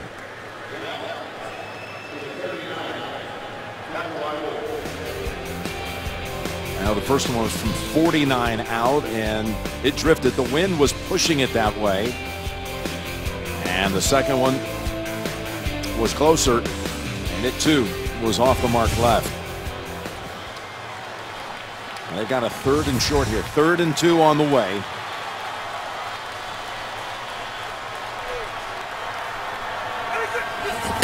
Down with Davis on him. Hicks looking his direction, and Davis almost was able to come away with it. How about this job by Will Davis? Twice here in crunch time making plays. Antonio Brown just had a little bit of a step. I'm not sure if he caught it, if he's going to get the first down. Timeout's called as the Steelers have called it. Pittsburgh takes its first timeout. They had brought the punter onto the field, but then Mike Tomlin said, hold on, I'm going to think about this for a minute. They called a timeout. I listen, there's no thinking in my mind. You punt this football. You know, you're playing Joe Flacco, who can stand in there. He makes one throw, and there's going to be a field goal attempt by the Ravens. Make them drive the field. They haven't picked up the blitzes.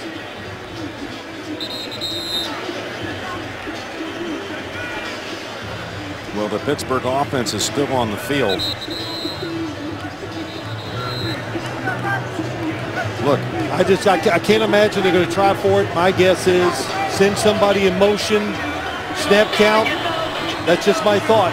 Mike Tomlin plays instincts all the time. That's why he's been going so often for 2 instead of the long extra point early in this season. He's told us many times. All about feel, he says. I coach by my belly. The way it feels, I just go with that. So we'll see if he... Look, they've been conservative all night. Michael Vick is definitely calling a play off that wristband, too. They send Miller and Bell into a slot to the left. And look, they have Villanueva, a backup tackle on the near side. And this is like running a 2-point play. They've been practicing it all week, and Vick is stopped by the Ravens defense. Wow. This was a set play in case they needed to go, I'm sure, for a 2-point conversion. Yes. And the Ravens were there to stop it. You know, you've been conservative with your decision-making all night. That's why I don't understand why you would take this chance here.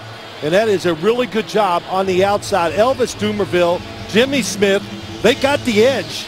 The block, but they can't account for the secondary coming up and making the play. And Wins. I'm sure John Harbaugh had his, was sitting there going, I don't know if he'd like the fact that they were going forward on 4th down or not. Because he loves it now. Yeah, he loves it now. We're set in the backfield on a 132-yard night. Good piece of tackling coming up is Will Allen. Only 2. And Will Allen is shaken up. Jim, what do you think? You do the whole night. They're doing it just conservative, play calling everywhere, and all of a sudden, 4th down, overtime, you decide to go for it. Well, he had basically the exact same distance that they've had on these 2-point tries, 2 yards out. And he's been going for them all season. That's right. And well, let me just say this. Except for last week in St. Louis. Could have cost them last week. That's right. The one they didn't in last week. I'm not like, the game would have changed. That could have cost them the game if the St. Louis Rams do anything on the offensive side to score. And you saw the play they went with. They split out Villanueva to the right as a wide out. This was a play that had been practiced for presumably, a 2-point conversion attempt at some point in the game. Absolutely. That was a 2-point conversion play. You're right. A little deception by putting Villanueva to the outside. But the problem is, as soon as they see the run coming, look at the defense, the secondary, Jimmy Smith coming on the outside. How about that in the backfield, and just no chance for it to be made. Yeah, Dumerville never gave up any ground. Jimmy Smith. Robert Golden has come in at safety for Will Allen, who was injured on that last play.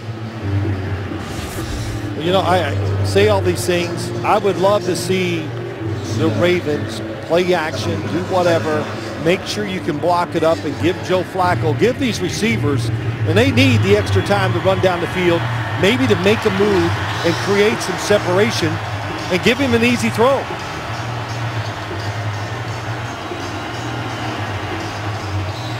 Sure, Steve Smith, as he has that back contusion sitting over there, there's no way we'll see him get back in this game, that's for sure. 2nd and 8 on the way. Golden moving up on the line like he's going to blitz on his first play. And that's Harrison coming in. Flacco unable to find anyone in time and just unloads it. Well, you got Bud Dupree once again back there along with Cameron Hayward. James Harrison on the outside. Good pressure by Bud Dupree makes Joe Flacco step up, and then allows Cameron Hayward to get the pressure on the inside. Good throwaway by Joe Flacco to keep this 3rd and somewhat manageable. Now this Pittsburgh defense again has sacked Flacco 5 times tonight. Tied for the most in Flacco's career. 3rd and 8. And here's the pass down the field, and it's incomplete. Looked like Aiken had it for a moment, but Mitchell lowered the boom. And he's shaken up on the contact. Good job by Aiken going up and getting the football, but Mitchell right there knocks it out. Well, we've seen some really good reactions from the Steeler safeties and some passes here tonight, Jim. Mike Mitchell and Will Allen.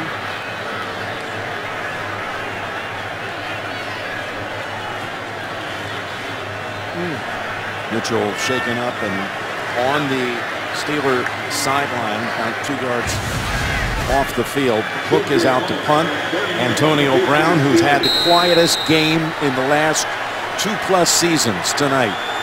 Don't forget, though, he's had 3 career punt return touchdowns. This one is a low kick. Is handled for a moment, and then picks it up and takes off. Antonio Brown down the sideline. He may have been out of bounds back near the 40. Yes, indeed. They're going to mark it back there. But Brown takes it from deep in their own territory, a 29-yard return. What a return. Doesn't even look like it's there. He's just so quick and fast. That's where he stepped out right there. Yes. It's at the 41. Well, that energy he has saved in the passing game, he showed at that time in the return.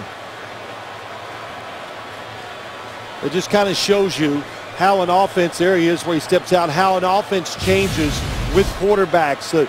All the things that you can throw down the field and use Antonio Brown. Even all the screens not available because it's the hand signals, checking to the right one.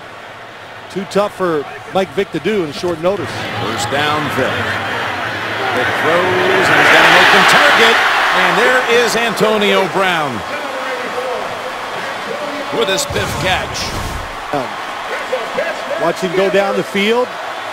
The tight split. Gets Jimmy Smith squared up and then he breaks it out. He makes it look so easy. When I saw the route, I thought, oh, he's covered. We talked to Jimmy Smith last night about how it is trying to defend on Antonio Brown. He says it's almost impossible. Jackrabbit in a phone booth. I think that's how he described it. Look out. And he goes down sideways at about the 40. So Brown with a 17-yard reception after a 29-yard punt return. Well, excuse me, what you have to do on the defensive side, you see the down and distance, see where you are on the field, and you got to call defenses if you're DMPs accordingly. So you don't even want them to get a field goal try. So they're going to play a little pressure defense right here to try to keep the Steelers out of field goal range. 2nd and 7. Vick, taken off. Vick, 2 yards short of the first, brought down by Hill. But he is in field goal range with that scramble. Yep, Will Hill, nice tackle in the open field, gets Michael Vick. Boy, years ago, that would have been out the door. There's no question about that. Will Hill, he knows about scrambling quarterbacks. He was a great running quarterback at St. Peter's Prep in New Jersey. You've known him a long time. I have. I've watched him play a lot of games, a lot in high school, and he was great on both sides of the ball. They're going to go with both backs here. Harrison watching on the big screen. Ben looking on from the sideline. Vocal all night. Both Williams and Bell are in there. But it's going to be picked with the football. Jump pass. Bell. And he stopped a yard short. It's Hill. We just talked about him. He makes the stop here. And it's going to be about a 50-yard field goal attempt. Will Hill just has a tremendous feel for the game. That's his greatest attribute. He just can play. And what a job, once again, running through the receiver and taking him right down. They're not going to kick it here. Well, why would they? This confidence is shattered right after the other 2 misses. And so Mike Tomlin's not going to put this game in the foot of his kicker. Guy's been in the league for 12 years, all-time scorer at Jacksonville. And he's missed the last 2 by a fraction to the left. And timeout's called here by the Steelers. But let's go into this, because I like to coach every once in a while. It's a good time right now. I'd kick it. I would too. I would kick it. The ball's traveling. The distance is not a factor. He's got some experience. He knows the wind, what it is. Yeah. I would definitely kick this football. Look, you. The kickers around the league and the years are so accurate. You just think, okay, there's no way he can adjust and make this kick under pressure if you do it. He's been in this league a long time, and he's faced adversities. He's faced game-winning situations many times. I remember him making a 55-yarder as a member of the Jaguars at Indianapolis once to win it on the last play of the game. His career long was 59. That was actually a 59-yarder to beat Indy on that occasion. 4th and 1. We're going to eschew the field goal attempt and go for it.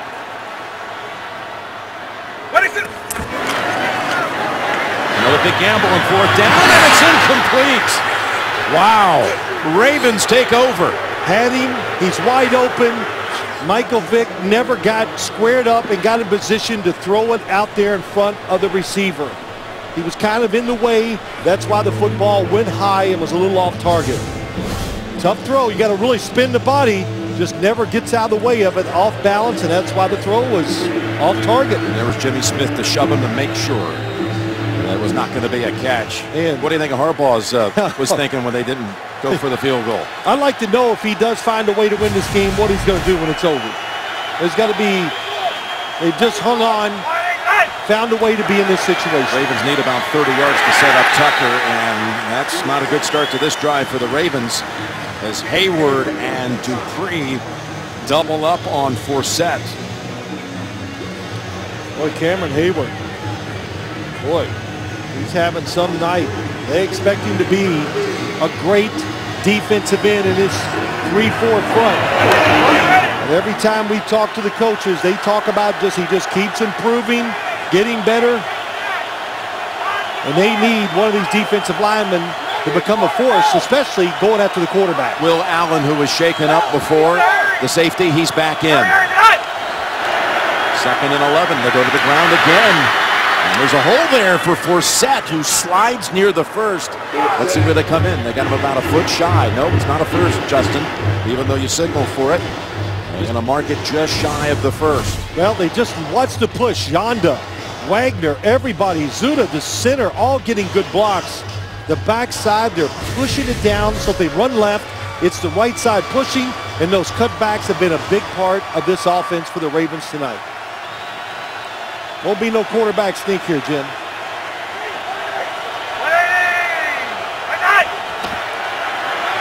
3rd down and a foot. Forsett's got it. That was the other thing that you're talking about that time when they failed on the sneak. They did not have Forsett in the game. It was 2nd and 2. They did not have Forsett in for 2nd, 3rd, or 4th down, and he's on a 147-yard night. But Tucker, he is craving a chance to get this opportunity to win one here. And you can see it. They need some 25 yards. They do not even that with Tucker's leg as Flacco's able to connect here with Aiken. Nice play call. They've been running the football, the play action. I'll tell you what, that was a good little throw by Joe Flacco. He threw it to the back shoulder coming across the field, and otherwise it's going to be knocked down or trouble by the safety flying up there. Now with the 44 of the Steelers. 11-yard pass play. Set again. And Blake comes over to help out on that tackle with Williams. Vince Williams had hit him first.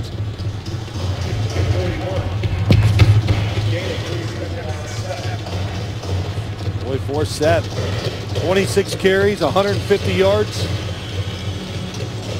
There are a lot of people saying, hey, what's with this running game? Maybe these young backs ought to get a chance. And Forsett's shown the firepower he provided a year ago. It's the 2nd most yards in a game in his career, coming off a 1,200-yard season. Buck Allen's in for him, 2nd and 7. Here's the rookie from Southern Cal securing it, and they're definitely now in Tucker field goal territory. They will not bypass their kicker from 50 yards out. No, I don't think they will. What a job by this offensive line. Just the run game tonight. I thought if they said many times to all of you the last couple of days, for the Ravens to win, Joe Flacco is going to have to be really sharp, and they're going to win it with their passing game. But it's been the running game that's kept them in it and give them a chance here Timeout to win this game. By the Ravens. Remember, Tucker actually made his one first timeout. Indoors from This is the 32nd 61 timeout. out to win a nighttime affair at Detroit back in 2013. From here, if they don't pick up any yardage on 3rd and short, you'd be talking about 53 yards. Remember, the Steelers decided to bypass the chance from 50 to win it.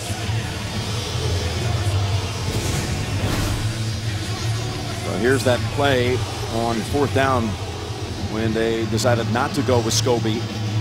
Yeah, that was a good shot. Just how Michael Vick never turned enough to get himself in position just to make a very routine throw for any quarterback in this league.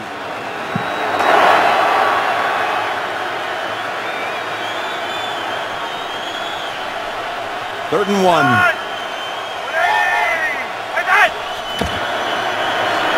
He's sacked. He's stopped. 4th sack. No gain. Let's see what he does. Yeah, the kicker's coming in. That was some job, Jim. As I was just watching the play, they lined up those linebackers deep, and they were all going to just run to wherever the ball was going to be handed off to, and it made the play to force this long field goal. Down 13 at one time. Time running out in the 4th quarter, given one last breath of a chance. They drive down. Tucker ties it from 42 yards out, and now, unthinkable at times, they can win it from 52. Tucker for the victory, for the first win of the year for the Ravens, and Tucker's kick is good. The Ravens pull it off at Pittsburgh. Played to Breeze, absolutely flushed the kick, and you saw it move left to right down the middle. He played the win. He sure did. He knew he was going to slide it a little bit, push it a little bit to the right. On behalf of the entire Another 3-point margin of victory in this great rivalry. But what a turn of events. A game that the Ravens in many respects had to have it. And it looked so improbable with about 2 minutes to go in regulation. Well, most of the night it looked improbable. Yep. Many times during the game they were dominated. The situations were really never in their favor. Holding hands there with Arthur Brown, and backup quarterback Matt Schaub was John Harbaugh. And now Mike Tomlin's going to be fielding a number of questions about why didn't you go for the win? I think he just said as it was kicked, he goes, my bad.